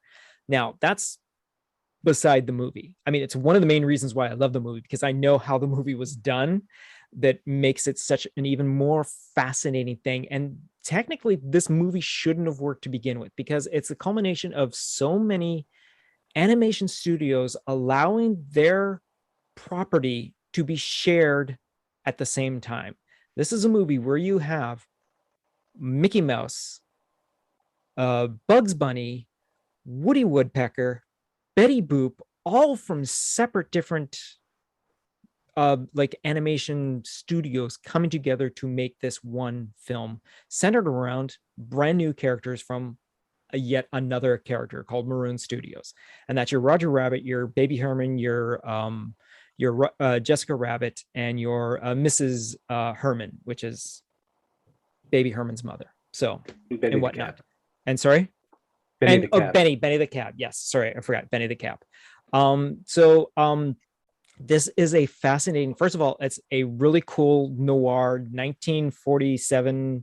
It's a 1947 version of Hollywood where cartoons, which are commonly known as toons, and people coexist. The story follows Eddie Valiant, who's a private investigator who basically must exonerate Roger Rabbit, which is this animated rabbit, obviously, who has been accused of murdering a wealthy businessman who is like apparently in some sort of tawdry involvement with Roger's wife, Jessica Rabbit. And it's just a fascinating way that the movie is portrayed on the screen. I mean, it won 3 Academy Awards for like stuff like best editing and best sound effects and whatnot. They also got an award for the animation director. Richard Williams also received a Special Achievement Academy Award for his work on this movie, which was kind of cool. It stars Bob Hoskins as Eddie Valiant. It has Christopher Lloyd as Judge Doom, who is Toontown's Superior Court judge. And obviously, by the name, he's the bad guy. Whether you don't know how much of a bad guy he is until the actual near the end of the movie, but he is definitely a bad guy. Actually, the kind of cool thing is there's a couple of people who actually portray Judge Doom and all that in a particular season. The visual effects supervisor of Ken Ralston doubled as Doom in the alleyway in Toontown as he's running away from the gunshot when Valiant's in there. And Corey Burton supplied Judge Doom's high-pitched voice at the end when him and Eddie have their final standoff. Along with it, we have Joanna Cassidy as Dolores. We have Stubby K and Alan Tarvin as Marvin Acme and R.K. Maroon, which are beautiful old school actors brought back into this. We have Joel Silver as Raoul, who is the director of the Roger Rabbit shorts and all that. But it comes down to the voice acting. So the main cast is actually all the cartoons themselves and all that.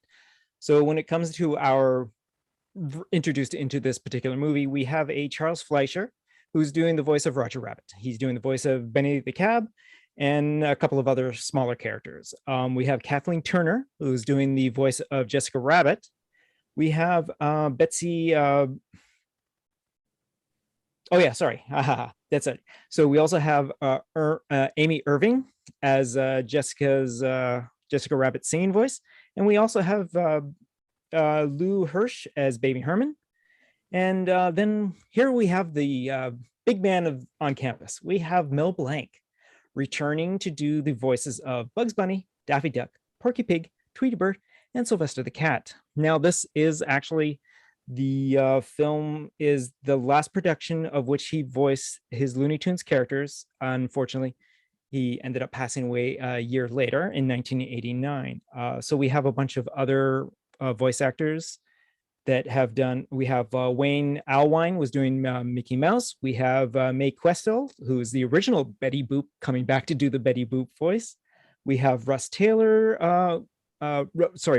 Taylor, who voiced Minnie Mouse. We have Nancy Cartwright, who provides the vocal effects for the Toon Shoe that does a little screaming as it's being put into the dip. We got horrifying moment of exactly. A Oh childhood. yeah, terrifying for yes, exactly. But that's another thing about this movie. It not only it gives you everything that you don't expect and then some. I mean, it entertains you at one time. It makes you angry at another time. It scares the pants out of you at another time. It makes you think. It makes you cry. It's an emotional roller coaster. It's just a fantastically put together movie. And the fact that, oh, here's the other one. The director himself, the animation director himself, Richard Williams, does the voice of Droopy, which is just a fantastic thing that I found out and all that. Oh dear. And then and at the end, it's basically they use an archival recording of Frank Sinatra performing Witchcraft, which they use with the singing sword that Eddie Valiant uses to fight Judge Doom at the end of the movie and all that. Again, if you have not seen this movie, it has to be on a to-watch list. I mean, if you are a fan of animation, if you're a fan of noir, if you're a fan of family movies, because even though, like, when you look at certain aspects of this movie, Jessica Rabbit is not the most Well, I guess she is, because she's a femme fatale that knows what she wants, knows how to get it, and can stand up for herself. While she's drawn the way that she's drawn, she can't help it because that's the way she's drawn. The characters are so beautifully animated. The way that the interaction between the live action and the animated characters that are put together for the pretty much the first time with a moving camera. Previous to this, any sort of animation with this sort of thing would be a locked off camera where nothing else would move, and the animated characters would jump in and around the screen, and then the actors would try and look around where the characters would be. Back in the days, like Mary Poppins, when Dick Van Dyke is dancing with the penguins and all that sort of thing. It's a lot of him just, okay, this is where they're going to be going. This is where we're going to go. We got some cutouts to see how high the characters are, but I'll just dance around in this blue screen area. And then we'll put, well, I guess, it would have been blue screen at the time, sort of thing. And then we'll put the animation in later. But again, everything is locked off. If it was not locked off, it was such a pullback shot. And then they just cut into certain scenes to make it move around a little easier, but that was about it. This is the first time they actually had tracking cameras and fully hand-drawn animation that got drawn in a 3D environment. There's a beautiful sequence where Eddie and Roger are handcuffed together, and Eddie is trying to saw himself, the two of them, apart by sawing through the handcuffs. And all that what is his name? Why am I blanking his name? Bob Hoskins. All Bob Hoskins has is he's acting towards nothing. Now, Charles Fleischer is in the room off camera. Not only that, he's controlling the handcuff. That's what I was getting to. It's Bob Hoskins doing slight little wrist movements to make the other half of the handcuff stand up, where the animators then put in Roger's hand. And it's just such a fabulously put together piece of art. That's what this is. This movie is an animated piece of art because it is so skillfully put together with stuff that should not work. And again, the fact that it is something that took so much to happen, to have these companies go, yes, we will let Bugs Bunny be in a scene with Mickey Mouse only if they have the same amount of screen time, which they do. Bugs and Mickey show up in the exact same scene for the exact same amount of time and all that. Daffy and Donald, the exact same thing. They're in the same, and it's just beautifully done. And it is a treat to see because the animation is so what we're taught in animation school for hand-drawn animation. The squash and stretch, the bounce, the fluidity of what animation should be in a hand-drawn animation. And again, it's probably one of the greatest hand-drawn animation that isn't completely hand-drawn animation because, again, there's a lot of live action and all that, and you don't actually have animated characters on the screen every single shot. But when they are in there, they are there, and they feel like they're part of this world. And it is just such a beautiful thing to observe. And again, it hit me at the time that I was into animation, a huge Disney fan, and it was just a fantastic movie. Several years earlier, friggin' Christopher Lloyd, Back to the Future, Bob Hoskins, and other stuff too. I mean, it's just even Joanna Cassidy, Blade Runner. I mean, I knew her from Blade Runner. Again, my parents took me and my brother to go see Blade Runner when it first came out, but sure, I had no idea what was going on, but it was a cool movie to watch. Hey, it had that Han Solo guy in it. But again, it's just fantastic. I mean, even Spielberg has his finger in on this. This movie could either be the most spectacular thing ever created or the worst disaster ever. And thankfully, it came out. And I'm just sorry it just hasn't gotten the representation that it has. I like it at the Disney parks. And then again, that's also because it's also a shared property. Disney does have certain rights to the Roger Rabbit characters, but Amblin Entertainment also has a certain thing. That's why they can't produce all the huge amount of toys that they can for a Daffy Duck or a Donald Duck, right? Because not one company owns Roger Rabbit because they had to split to be able to be in this particular thing. So, but that is why that's some of the reasons why Who Framed Roger Rabbit is the number 8 on my list. I have so much to say about that, but I think we'll have to wait till next week. All right. So I guess, Mr. Mike, what is your number 8? So my number 8 is a movie about a guy who can't sleep very good. He works a boring job and he stays up late and makes soap.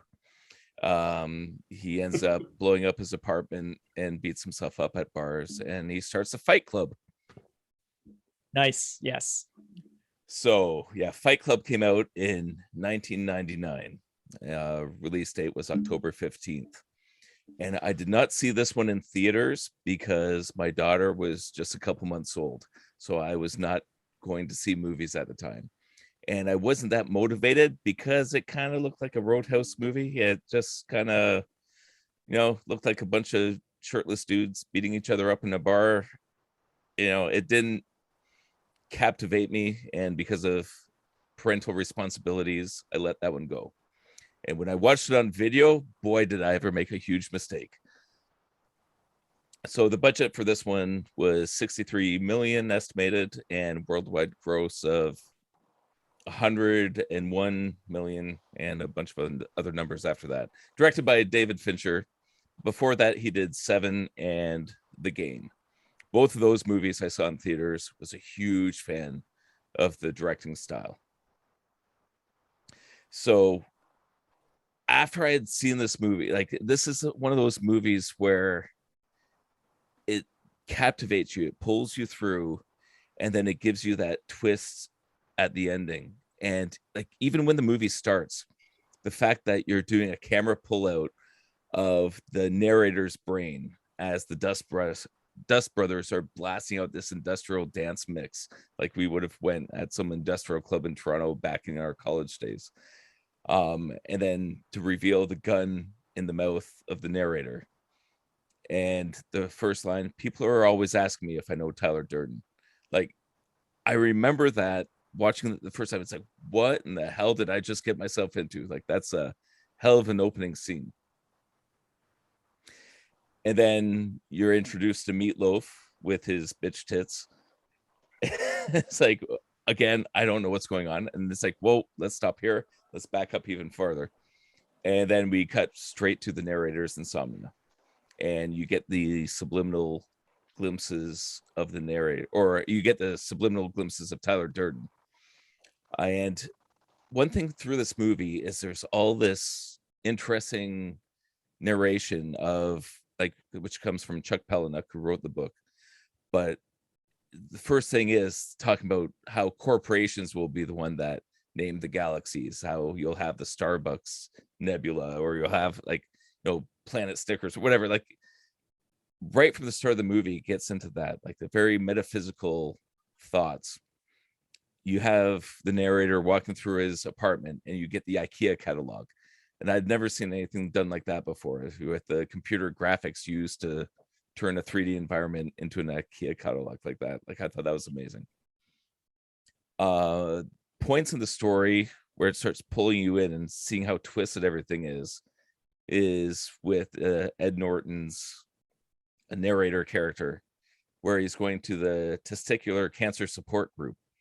And this is an interesting thing because this is based on something that Chuck Palahniuk actually did in real life. So he would drive people to their support groups and then sit in and wait for them so he could drive them home. So all those moments, like, he actually did that. He showed up at these support groups and saw the benefit of it, and he wrote that into the novel. But I thought that's a very powerful story element, like this character that's desperate for attention, desperate for belonging, and so he has to go to these support groups and basically fake his way through it just to feel human. And of course, he meets Marla Singer at a testicular cancer support group, which is interesting. The Big Tourist, and the line is, "Her lie reflected my lie." It's powerful, like, just the writing in that. And then he's saying, once again, I couldn't sleep. And then you start getting the more subliminal Tyler Durden. And an interesting thing in the movie, the first time the narrator meets Tyler Durden is on an airplane. Of course, after watching this movie, the first thing I had to do is go buy the book.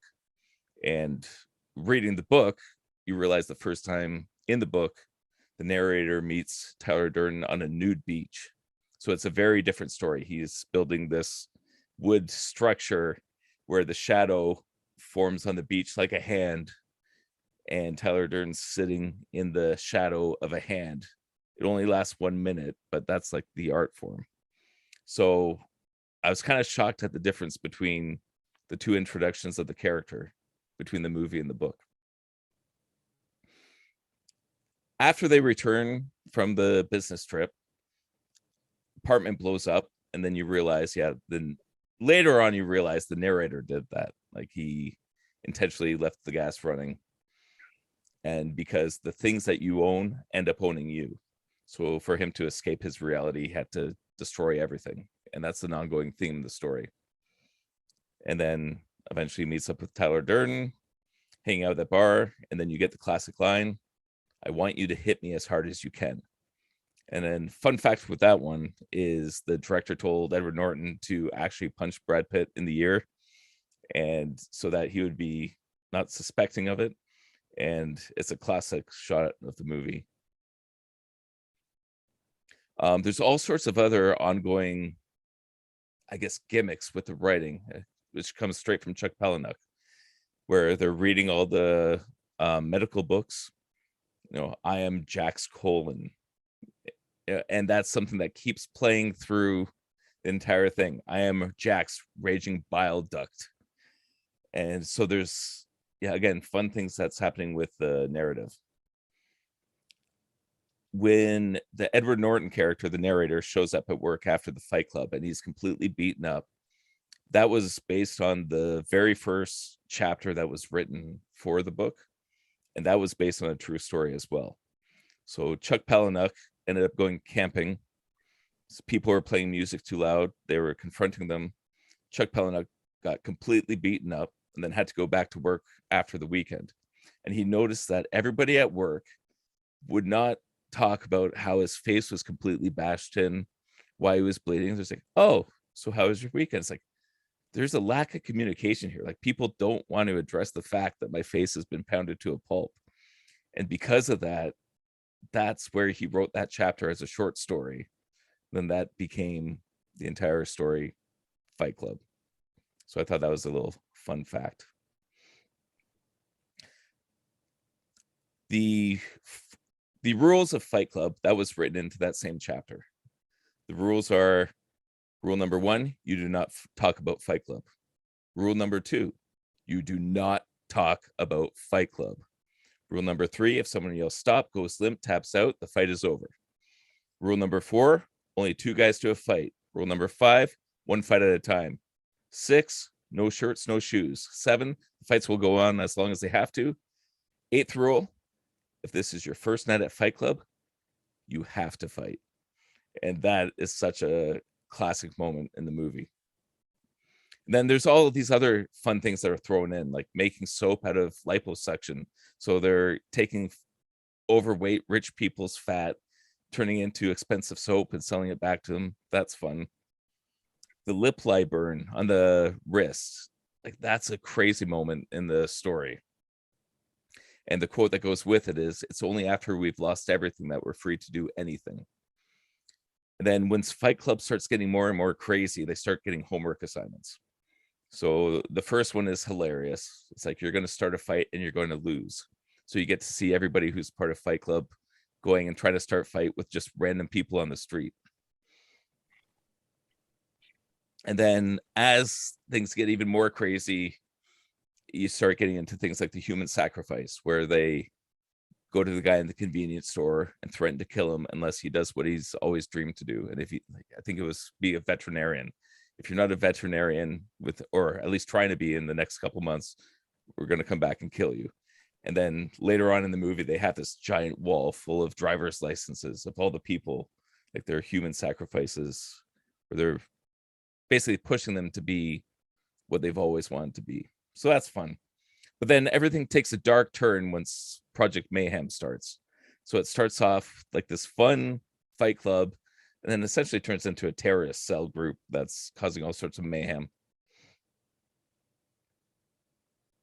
So anyways, that's a brief synopsis of the movie.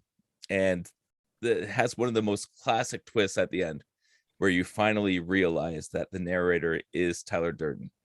And when you start flashing back through the story and seeing all the clues that had led up to this point, and then realizing that the fight started with him just punching himself in the face and other people wanted to join in. You know, when he's talking to Marla Singer, that it's like, Tyler Durden's not here. He seems like an absolute psychopath once you realize that he is Tyler Durden. So, right. So it's almost the Luke, I am your father moment, where it's like, whoa, new information that changes absolutely everything. And then, like, I guess everything else I have to say extends beyond the movie, because after watching this movie, I did a deep dive into Chuck Palahniuk as a writer. I started reading all his other books, like Survivor, Choke, everything else. When I was living in Berkeley, so this is when I was working at Tippett, Chuck Palahniuk did a reading of his book called Haunted. And there's a short story in there called Guts. And I don't know if you've ever heard that short story before, but this is the one where it was guaranteed there'd be a number of people that would pass out during the reading. So I got to be in the audience and just watch people drop like flies as it got to the graphic scene that caused everybody to freak out. So that was a fun experience. He did a reading of his book Rant in Toronto. This was in 2007. So I had a fun experience with that, where I got to meet him, get my book signed, give him some Spy Guy comics, and shake his hand. So that was a fun experience. You had your finger up, Troy. What was that? Oh, background noise. And then he also, Chuck Palahniuk has done writing with his fans. So like readers can send him a letter and he'll respond. And I got this awesome box from Chuck Palahniuk with a power moose and a whole bunch of other memorabilia. And I ended up printing his letter that he sent back to me in the copy of Spy Guy #2. So that's something that's printed in Spy Guy. So there's a whole lot of connection with Chuck Palahniuk after the Fight Club movie. Then something that happened a few years back, at least this is where I learned of it. So on the Joe Rogan Experience, he talked about how he was gay. And that was a moment where I had the same experience learning that I did watching the Fight Club movie, where suddenly like everything kind of changed. Like all my memories of the story started flashing back. And I thought of the first scene with the narrator and Tyler Durden on the nude beach. And I was like, huh, that seems a little different, but it makes sense. And the characters that he portrays in the stories, where like they always have a secret side and they're looking for acceptance. And it's something that's so deep and so personal and something that you can relate to. And it just kind of transcends everything. It's a message that brings everybody together. And because it was interesting, because I thought like this is a story that I thought as like the ultimate masculine story. Like this is, you know, in 1999, like, you know, this was the most manly book. And Chuck Palahniuk had also talked about how he lived on like a farmhouse with his friend.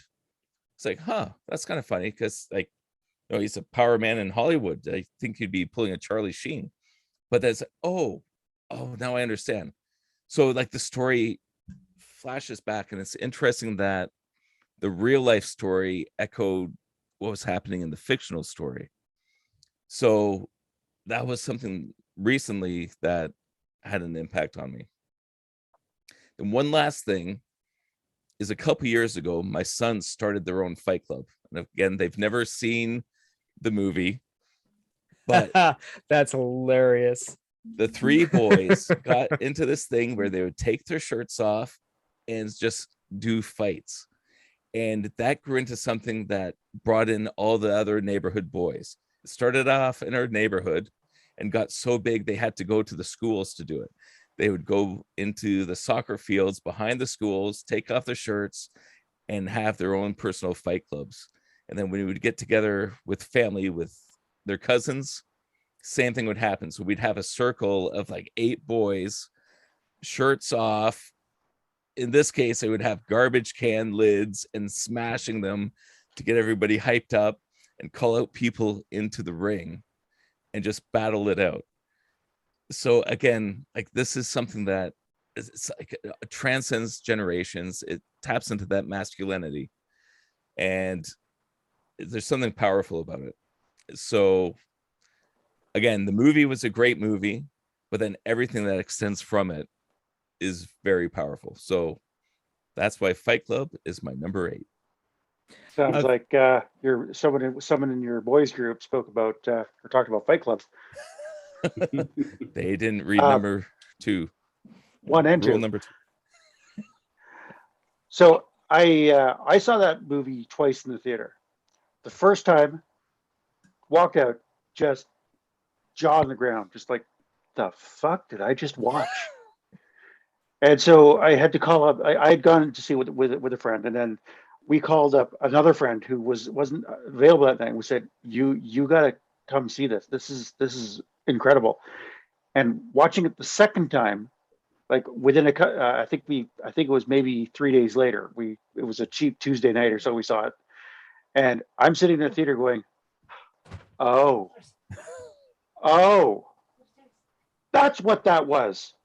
Yeah. So now that I've got everything, all the what the fuckery that was happening in Ed Norton's head, now I'm seeing it personified and visualizing it from the the outside viewers sort of mindset. It's like that all makes sense.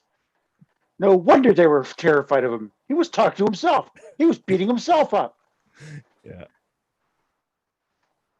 And I'd say the exact same thing. I mean, I believe this might have been number 14 on my list. It was really tough to not put this one on. And not only that, again, multiple viewings of this movie is fantastic. Like the second time you see it, if you see it in close concession, you're like, oh my God, I didn't notice that sort of thing. It's so fantastically put together. But on the DVD, have you gone through the commentary track? Because in my opinion, it's one of the top commentary tracks for the DVD, because it's David Fincher, it's Ed Norton, and it's Brad Pitt sitting in a room talking about how the movie's done, the psychology of the movie, how they translated the written stuff into this. And then also Helena Bonham Carter also has something, but hers is more of she reflects on what her character is like or what it's happening and all that. And every once in a while, when the 3 guys aren't saying anything, they put her in or something like that. But the 3 of them together going on about the movie opens up like another way. And there's a lot of like David Fincher wanted to do this particular shot, or Brad Pitt asks why it was done like this, or like Ed Norton suggests, oh, this was when we wanted to do this. And like, David Fincher's like, yes, that was the idea that you guys came up with and we went with it and all that. And it's just another extra layer to make the movie just a spectacular movie that it is. And again, I saw it early in its release in the theaters. I'm trying to remember who I saw it with, but I know the people that I saw it with are like, what did we just watch? That was like, and again, I think we might have seen it again. And again, the same situation as I'm thinking about it. I'm pretty sure because it was a Cheap Tuesday movie, because that's when Cheap Tuesday movies was a Cheap Tuesday movie. But yeah, I think I might have seen it just a couple of days later, a second time with people who hadn't seen it before as well. I think it was a bigger crowd the second time around. And those that had seen it the first time were all like, we had so many moments. But the other nice thing about the movie is it's so quotable, like throughout the whole entire thing. And like, it's just a great movie. I mean, I don't know if it's a movie that everyone should see, that is for sure, but it is definitely, if you're into just how movies are made, this is a great example of how to tell a linear storyline that is not told in a linear manner. And the Dust Brothers blew me away. That soundtrack, I don't think I'd ever been aware of a soundtrack that had so much impact to the actual movie as what the Dust Brothers did. And I'm glad you brought up the Dust Brothers as a point, that one of the things that you liked about the movie, Mike, and that's fantastic. Because it's, again, these top 10s were hard to culminate. Like, some of us had a tougher time than others. Some of us had like 372 movies to dwindle down to 10. But Trevor, how dare you? Yeah. But again, well, I this particular movie, I saw it on a Friday, Saturday afternoon, Saturday evening. I saw it 3 times in a single weekend. Is it a time that I might have seen it with you, Trevor? Or no, 99, I guess not. No, I guess we might have moved. I was in Montreal. Separated. Yeah. Yeah, I saw it 3 times in a single weekend, just because to wrap my head around what I'd just seen. Yeah, it was like, what? First time I was like, what did I see? Did I see some of these? Now, I did on the first viewing. I did catch when Brad Pitt was talking about, not all of us are going to be movie stars and rock stars. That he immediately looks at Jared Leto when he says rock stars, and who's had was it 10 Seconds to Mars? 30 seconds to Mars. Yeah, he was in 30 Seconds and to it was Mars just at the time. Yeah, little key things like that. And so on the second viewing, I was like, oh, okay, yeah. And then it was like by the third viewing, I was like, okay, I knew what the surprise was. I knew the various things to look for, and now I was going deeper and seeing the hidden stuff. And it was just like, this movie has so many layers. Mm-hmm. It's just awesome. There's one quote that keeps coming up, especially towards the end. Is like, I know this because Tyler knows this. It's like, how could you not get it from that point? Oh, the other one that we like to do every once in a while is slide. Yeah. And I think upon the first viewing, I think I did catch like either the second or the third Brad Pitt blip. I'm like, wait, what was that? What was that sort of thing, right? But don't forget the junk. Oh yeah. All right, so we're going to move on to our next contestant, and we got Mr. Brown. What is your number 8? Well. My number 8 was inspired by one of the oldest extant works in literature. What, you haven't guessed it already? All right, well, this movie is actually the youngest movie on my list. Came out in 2000. Was written by a very, very talented duo, and is the only musical on my list. Oh Brother, Where Art Thou? Done by Joel and Ethan Coen. This movie caught me completely off guard. Now, I have read the Odyssey many times. It is a fantastic poem. It's in like 24 books is how it's broken up, and it is such a great tale. And they have been multiple attempts to try to adapt this into a film of some sort. The Coen brothers said, all right, we're gonna not do it as a Greek tale. We're going up to the Depression, the 30s, Deep South, and this is a movie that it is just fantastic. It stars George Clooney, John Turturro, Tim Blake Nelson as your 3 main characters. The movie was made for $26 million, brought in 72, and is 107 minutes long. That just takes you on a fantastic journey. And if you've read the Odyssey and you know some of the characters, you can pick them out of this movie so easily. Like John Goodman plays Big Dan Teague, and he wears an eye patch, and he's the Cyclops from the Odyssey. And there's this old man, Mr. Lund, no, not Mr. Lund, the blind seer, and he makes a prediction of exactly the journey that Ulysses Everett McGill, or Odysseus, is going to go on to find his redemption.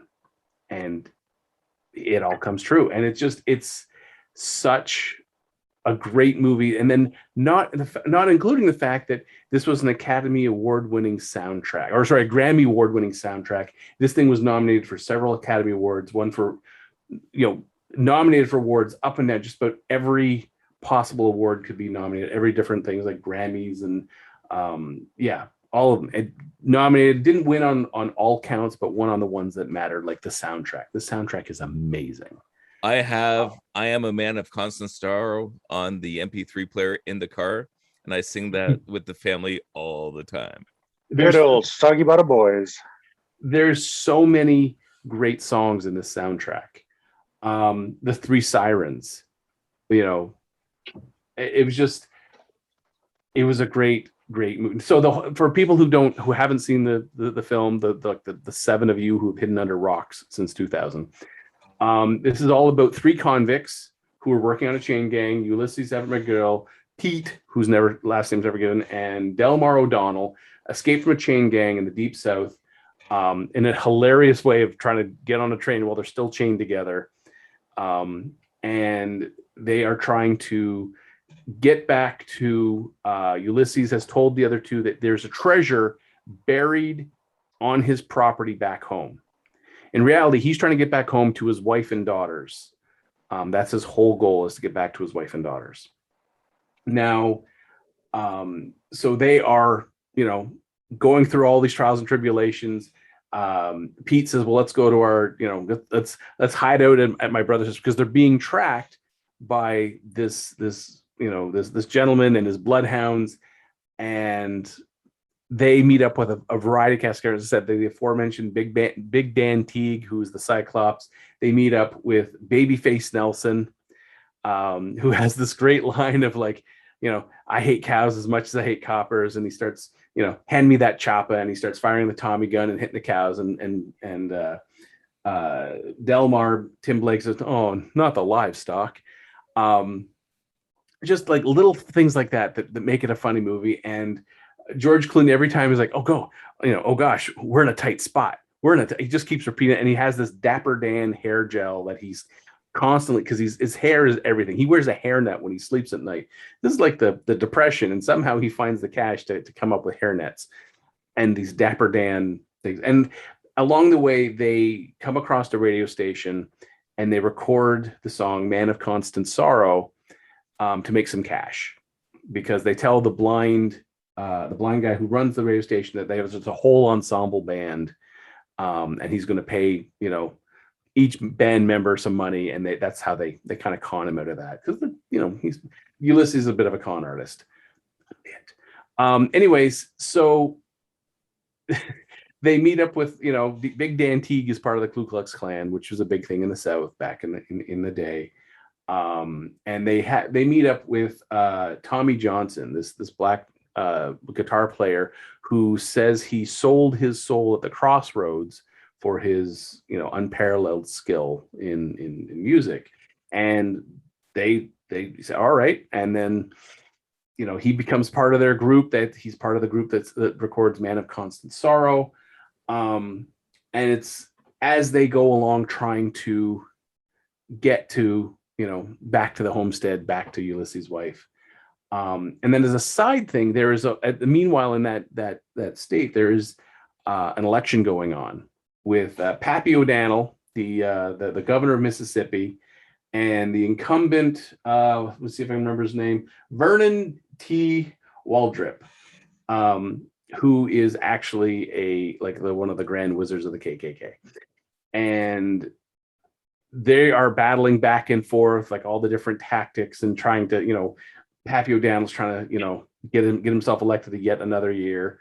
And it all comes to a head that they get back, that the trio gets back after losing Pete and getting him back to the Sirens, because they got turned into a horny toad. Not really, he just got recaptured. Anyways, they get back and then meet up with Ulysses' wife, who's now in the process of getting remarried. So in the terms of the Odyssey, these are one of the suitors that goes after Odysseus' wife. And they end up singing. And at this point, everyone in the state is hungering for the Soggy Bottom brothers. The Soggy Bottom boys. They don't know who they are, and the record keeps selling out as soon as they get it pressed. Everyone wants to meet them. Everyone wants to be part of them, sort of thing. And it turns out it's this trio, and they perform. And Pappy O'Donnell gives them a pardon. Says, "Tell you what, boys, it's all good as long as you'll be part of my cabinet, just as long as you keep yourselves on the straight and narrow." And they promise to, and they go back to Ulysses' homestead because his wife says she will marry him if he pulls the ring out of the roll top desk. And he's like, "All right." And they get there, and there stands the hunter's been hunting the whole time, and they're like, "But we've been pardoned." He's like, "I don't listen to the radio."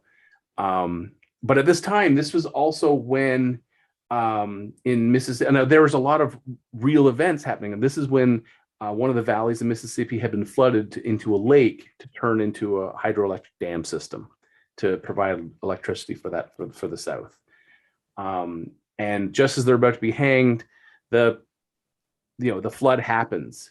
The government has now flooded that valley, and they miraculous. And the thing is the blind seer had even told him at some point he will see a cow standing on a roof. And sure enough, there's a cow standing on a floating shed's roof, and it all turns out the way that he had said. And so way back in 2000, when I saw this movie, I was living in Montreal. And I had, I had spotty internet at best. So, and all the TV shows that I could watch on my crappy little TV were all in French, which I don't understand that well. And so if I had seen a commercial for "Oh Brother Where Art Thou," I probably wouldn't have understood what it was for or what it was about. And I was working crazy hours as it was. So my chances of seeing any sort of TV ads for it were practically nil. And it was a Saturday I had off, and I went to the theater, which was just down the street from where I worked. And I was like, "Oh brother, where art thou?" I have no clue what this is, but the movie poster was the three convicts diving through the tobacco fields. And I was like, I don't know, probably some sort of crime film. What the hell? And sat down and was vastly entertained over the next 2 hours. Wow. Just wow. Absolutely tickled pink. I bought a popcorn and a drink, and I didn't eat a single kernel of popcorn the whole time. I was just like, this is amazing. And I got out of the theater, walked over to the box office, and immediately bought another ticket for the very next showing. Went right back in the same theater, got back in the same seat. And this time I ate my popcorn as I watched, because I was hungry by this point. And it was just, as I said, I have read the Odyssey several times, and not knowing that this movie was based on the Odyssey going in, it was I was like, man, that guy's like a Cyclops. And then when the credits roll and it was like based on, and I was like, son of a bitch, it was based on the Odyssey. No wonder it felt so familiar, but at the same time, such a unique twist on it that it wasn't readily apparent. On the second viewing, yes, it was readily apparent because I knew what to look for. Right. But, there's a reason why it's still constantly referenced. The Odyssey, even as written as far back as it was, is still read in a contemporary setting because it's a good story. It's a damn good story. Yeah. And the Coens handled it magnificently. And the fact that they decided they could have done it without the music, and it would have been an okay film. But their decision to make the music such a strong part of this film pushed it to basically be my number 8 film. It's such a strong film. It's a film that, again, if I'm flipping through channels on the TV and I come across it, I stop right. I don't care where it is in the film. I am watching that to completion. If it suddenly says, "Oh, you can watch it on demand," I'll hit the on demand button and back it up at the start and watch it start to finish. It is such a great film to watch. I enjoy the hell out of it every time it comes on. And yeah, this is when I was making my list, I had several different charts, like, okay, horror movies and action movies and sci-fi movies. And under musicals, I really didn't have any movies that where music plays such a strong part. And I was like, Sound of Music, I don't know if that's even in my top 100. I mean, it's okay. And then I was like, wait a second, I'm skipping the most obvious one. I put "Oh Brother, Where Art Thou?" And then when I started organizing it, I originally had written it much lower, and it just kept moving up the list as other ones were getting eliminated. And then next thing you know, it had cracked the top 10. I was like, oh. And then it got to 8, and I was like, well, and I looked at the other 7 ahead of it, and I'm like, I don't know if it's better than those other 7, but it's not worse than anything below it. So it's staying where it is. It's going to be my number 8. And when I got to the chance to see it with Meredith, it was, her sister is a classics major. She has her PhD in classics. And first time I saw it with Mallory there as well. And she understands the Odyssey to such a degree that I could never hope to, because, she speaks a variety of languages. She's probably read the Odyssey in its original language. And because there's so many, they're still debating some of the word translations. And to hear her take on "O Brother, Where Art Thou" was such a revelation as well. It was just like she understood it on so many more levels as a story, whereas I understood on more levels as a film. Why they would choose to cut here, why they would do a long shot versus a close-up shot and stuff like that. And hearing her take on it and her hearing mine, I think it made the movie even better than when we first seen it. And this is a movie that I will happily discuss in a group setting. If someone brings it up, I could wax on for hours about this. I won't right now to save time in your ears. But it was, to me, and the casting was so spot on. I could not imagine anyone in those roles of George Clooney, John Turturro, who is an amazing actor, Tim Blake Nelson, who's so underrated, and he is a classics major. Tim Blake Nelson has like a PhD in classics. He could be a classics professor at any university. And it was funny that I saw in like the trivia, when he got the call from the Coens, he thought he was just going to be consulting on the film. And they're like, no, we need you as an actor for the film. We appreciate the fact that you have a classics degree, but we want you to act. If you have any suggestions, we're more than willing to listen to them. But no, we're not a consultant, actor. And then, you get Charles Durning, Holly Hunter, John Goodman, Stephen Root, like everybody fit their role so well. You can't imagine someone else in this movie in any of those roles other than the people they got, which again, just like Fargo, the Coens do stellar casting of their films. And that's why it's my number 8. That's impressive. 2 Coen brothers films on the list. And I would say, "Oh Brother, Where Art Thou" is my favorite of the duo's, collaborations, their movies that they've made. That's very high on the list. And again, like I said, when we were driving up to the cottage, the song's always on the MP3 and people are singing along. Mm-hmm.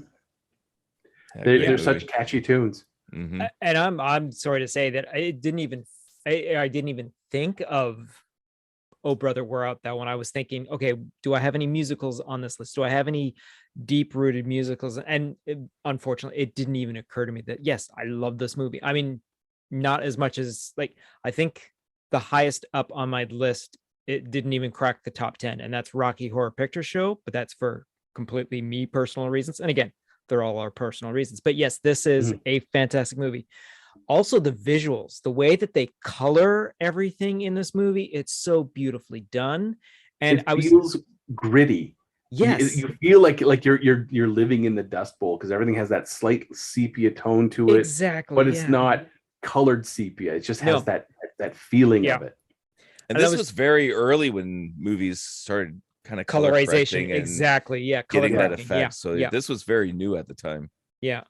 I was just looking at it, the production companies are both Touchstone Pictures and Universal Pictures and Studio Canal, but it was distributed by Buena Vista, so was released by Disney, which is, and to have both Touchstones, again, talking back to what I was doing with Roger Rabbit with Touchstones and all that, and Universal, which is such a bizarre group of people involved with getting this movie out there. And I did not realize that it actually did not make as much as I thought it had. But again, it got all the acknowledgments. It got all of the things. And again, like you said, John Turturro, fantastic. And Tim Blake Nelson is also wonderful. George Clooney was just because it was George Clooney at the time. And that's Yeah. why George Clooney is the best Batman. That The thing is, like for Academy Awards, it was nominated for Best Adapted Screenplay and Best Yeah. Cinematography. Yeah. None of the actors, none of the No. directors, anything like that. But other awards put those people up. Like it was nominated for a Palme d'Or at the cons. Yeah. But the fact that it won Album of the Year at the Grammys was a big one. Yeah. But I'm just saying a reason why George Clooney was put into this is because it was George Clooney. And that was a major draw for people to go see it because it was George Clooney, because George Clooney was hot at the time. And yes, Batman, whatever.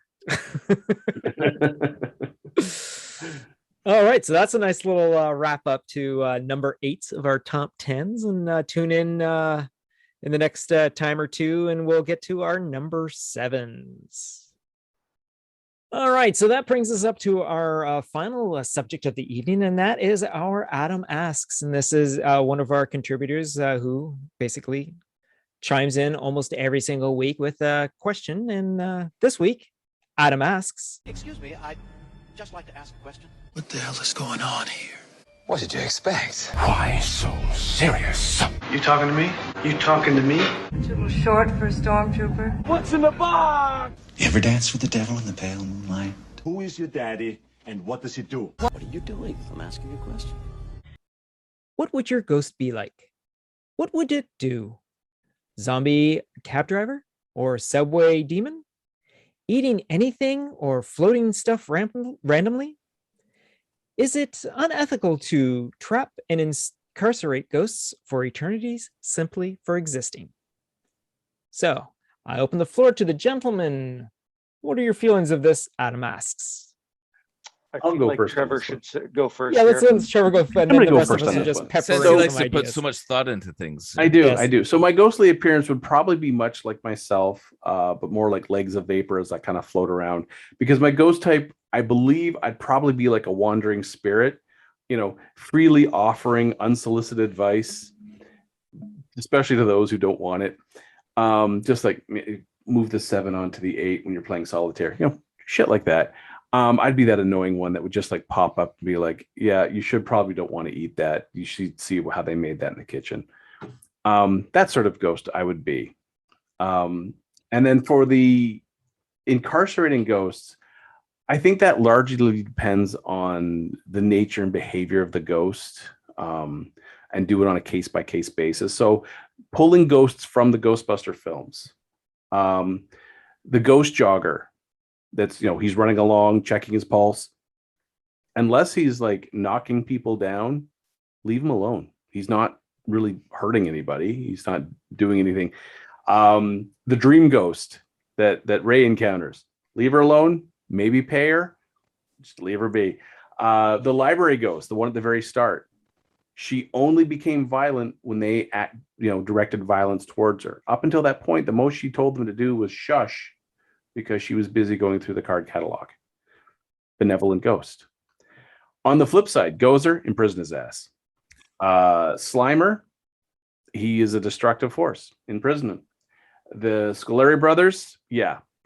I mean, they got fried and they need to go to ghost prison as well. So again, it's on a ghost by ghost basis that I would determine who gets imprisoned for eternity and who doesn't. Anyone else? All right, Gavin, what type of ghost would you be? Probably some kind of Transformer. no. Given what my life has been like for the past Video game? decade or so, is mostly tech support. So I feel like I'm probably going to be sort of the least helpful tech support ghost ever. Just randomly like floating into a room, turning off every single switch I can, then turning it back on again. Ooh, you're like the ghost in the machine. He's like the ghost of Windows. The ghost of Windows Vista. Basically, channeling Chris O'Donnell from the IT crowd for the most part. Have you tried turning it off then on again? Just floating into a room. You're knee deep in whatever game you're playing at like 9,000 frames per second.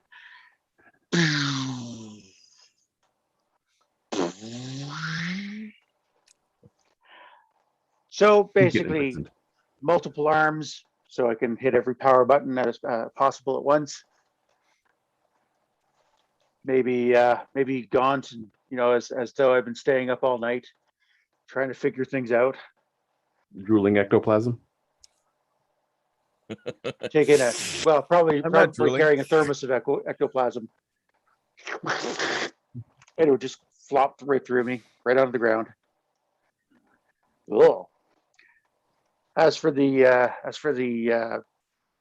ramifications of basically, imprisoning ghosts and or just for existing, I think I would agree with Trevor on that.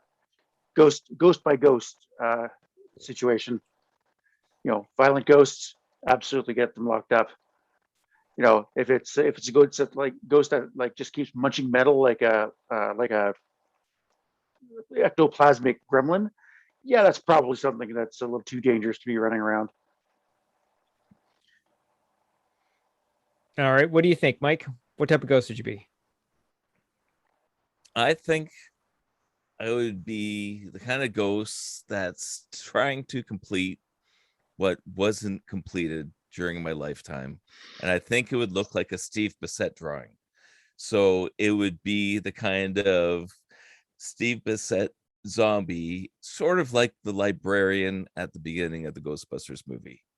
So I'd probably be sitting at a drawing board trying to create all the different comics and writings and books and stuff that I wasn't able to complete during my lifetime.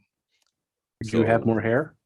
No, it would just be a couple. Basically, it wouldn't be shaved, so it would be a couple strands. Again, just like the Steve Bissette, a couple lines shooting out the side, but that's about it. Yeah, and transparent. So it'd be a practical effect shot on like a 50% transparency. None of the CG crap. Nice, No, excellent, it'd be excellent. an old school practical ghost. And I think Trevor summed it up right as far as the incarceration. So ghost by ghost basis, if you're causing trouble, lock him up. And if not, let him be. I am going to be the most muppety of ghosts. And again, like Mike said, shot on the transparency and whatnot. So yeah, I will be a totally Rod character, like the long floating arms. I'm gonna look a little more like the ghost from Poltergeist at the end that comes out of the closet, that big thing with the big white flailing arms and all that sort of thing. Like, if I'm gonna come back, I want to scare some mothers. Okay, I want to scare some motherfuckers, and that's what I want to do. I mean, there's no reason to come back. I mean, unless something tragically happens and I'm trapped there and all that. But if I have the choice to come back, or if I'm forced to come back, I'm going to come back, and I'm going to make sure my presence is known and people are going to be scared to walk into that room. That's totally what I want to have happen. When it comes to the ethics of trapping ghosts, being of the living, you know what? I'm going to go the route of the Ghostbusters. I'm just going to trap them for the money. But I don't think containment's the way. I think actually complete elimination is probably the best way to go, because you saw what happens when you try and contain. You got to figure out a way how to get rid of them completely. I mean, hey, Answer the Call girls, they figured out how to eliminate the ghosts altogether with the ghost shredder.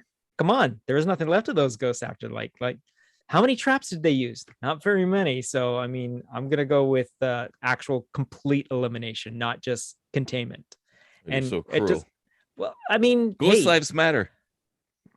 Yeah, yes, ghost lives do matter. And once I'm a ghost, I will start to matter about the ghost lives. But until that happens, I'm sorry. Hey, we're here for the living. I'm sorry. I apologize. But hey, your time's gone. So fair enough. Yeah. All right, so that's going to wrap Just be aware that your ass is going to get locked up. Oh no, I totally understand, but I'm going to be that scary motherfucker that's going to keep them away from me. I mean, look, I'm gonna be the shit that turns you white. That's how scary I'm going to be. We're already halfway there, so yeah, exactly. We're all pretty much on that road. That was a great answer. All right, so that's gonna wrap it up for another particular episode of Geeking Off the Page. I want to thank everyone for joining us and all that. Be sure to stay tuned for the next couple of weeks. We got some more of our regular stuff coming up. I believe we're going to do a number 7 of our top 10. We also got another version of our Defending Your Role coming up, as well as I believe we are going to get some sort of Spider-Man review in there once that movie comes out as well in the next couple of weeks. And more Hawkeye, yes. Well, definitely we're going to be having a weekly report of Hawkeye for sure, because so far so good. So we at least got 4 more weeks of Hawkeye, and then followed up by Boba Fett to end off the year. So we got all the stuff. So please be sure to tune in for our consecutive weeks. And don't forget to check out our other show, Coming Attractions, where we talk about all the trailers and teasers and whatnots that were dropped in the previous week as well, to see what we have to say about those particular things too. All right. So on the count of 3, we're going to do our collective goodbyes, gentlemen. Everyone ready? 1, 2, 3. Collective goodbye.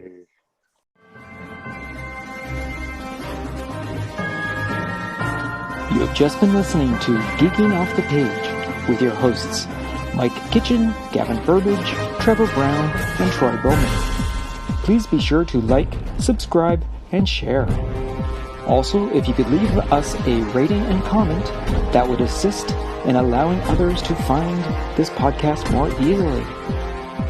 You can follow the podcast on the following social platforms: Instagram and Twitter, search for @PlanetGeekPod, all one word. On Facebook, search for Planet Geek Productions. Or you can send us an email to planetgeekpod@gmail.com. Buy the guys a coffee by going to Ko-Fi, ko-fi.com/planetgeekpod. And know that any and all donations will go towards improving all current and future Planet Geek Productions programs. Thank you for listening.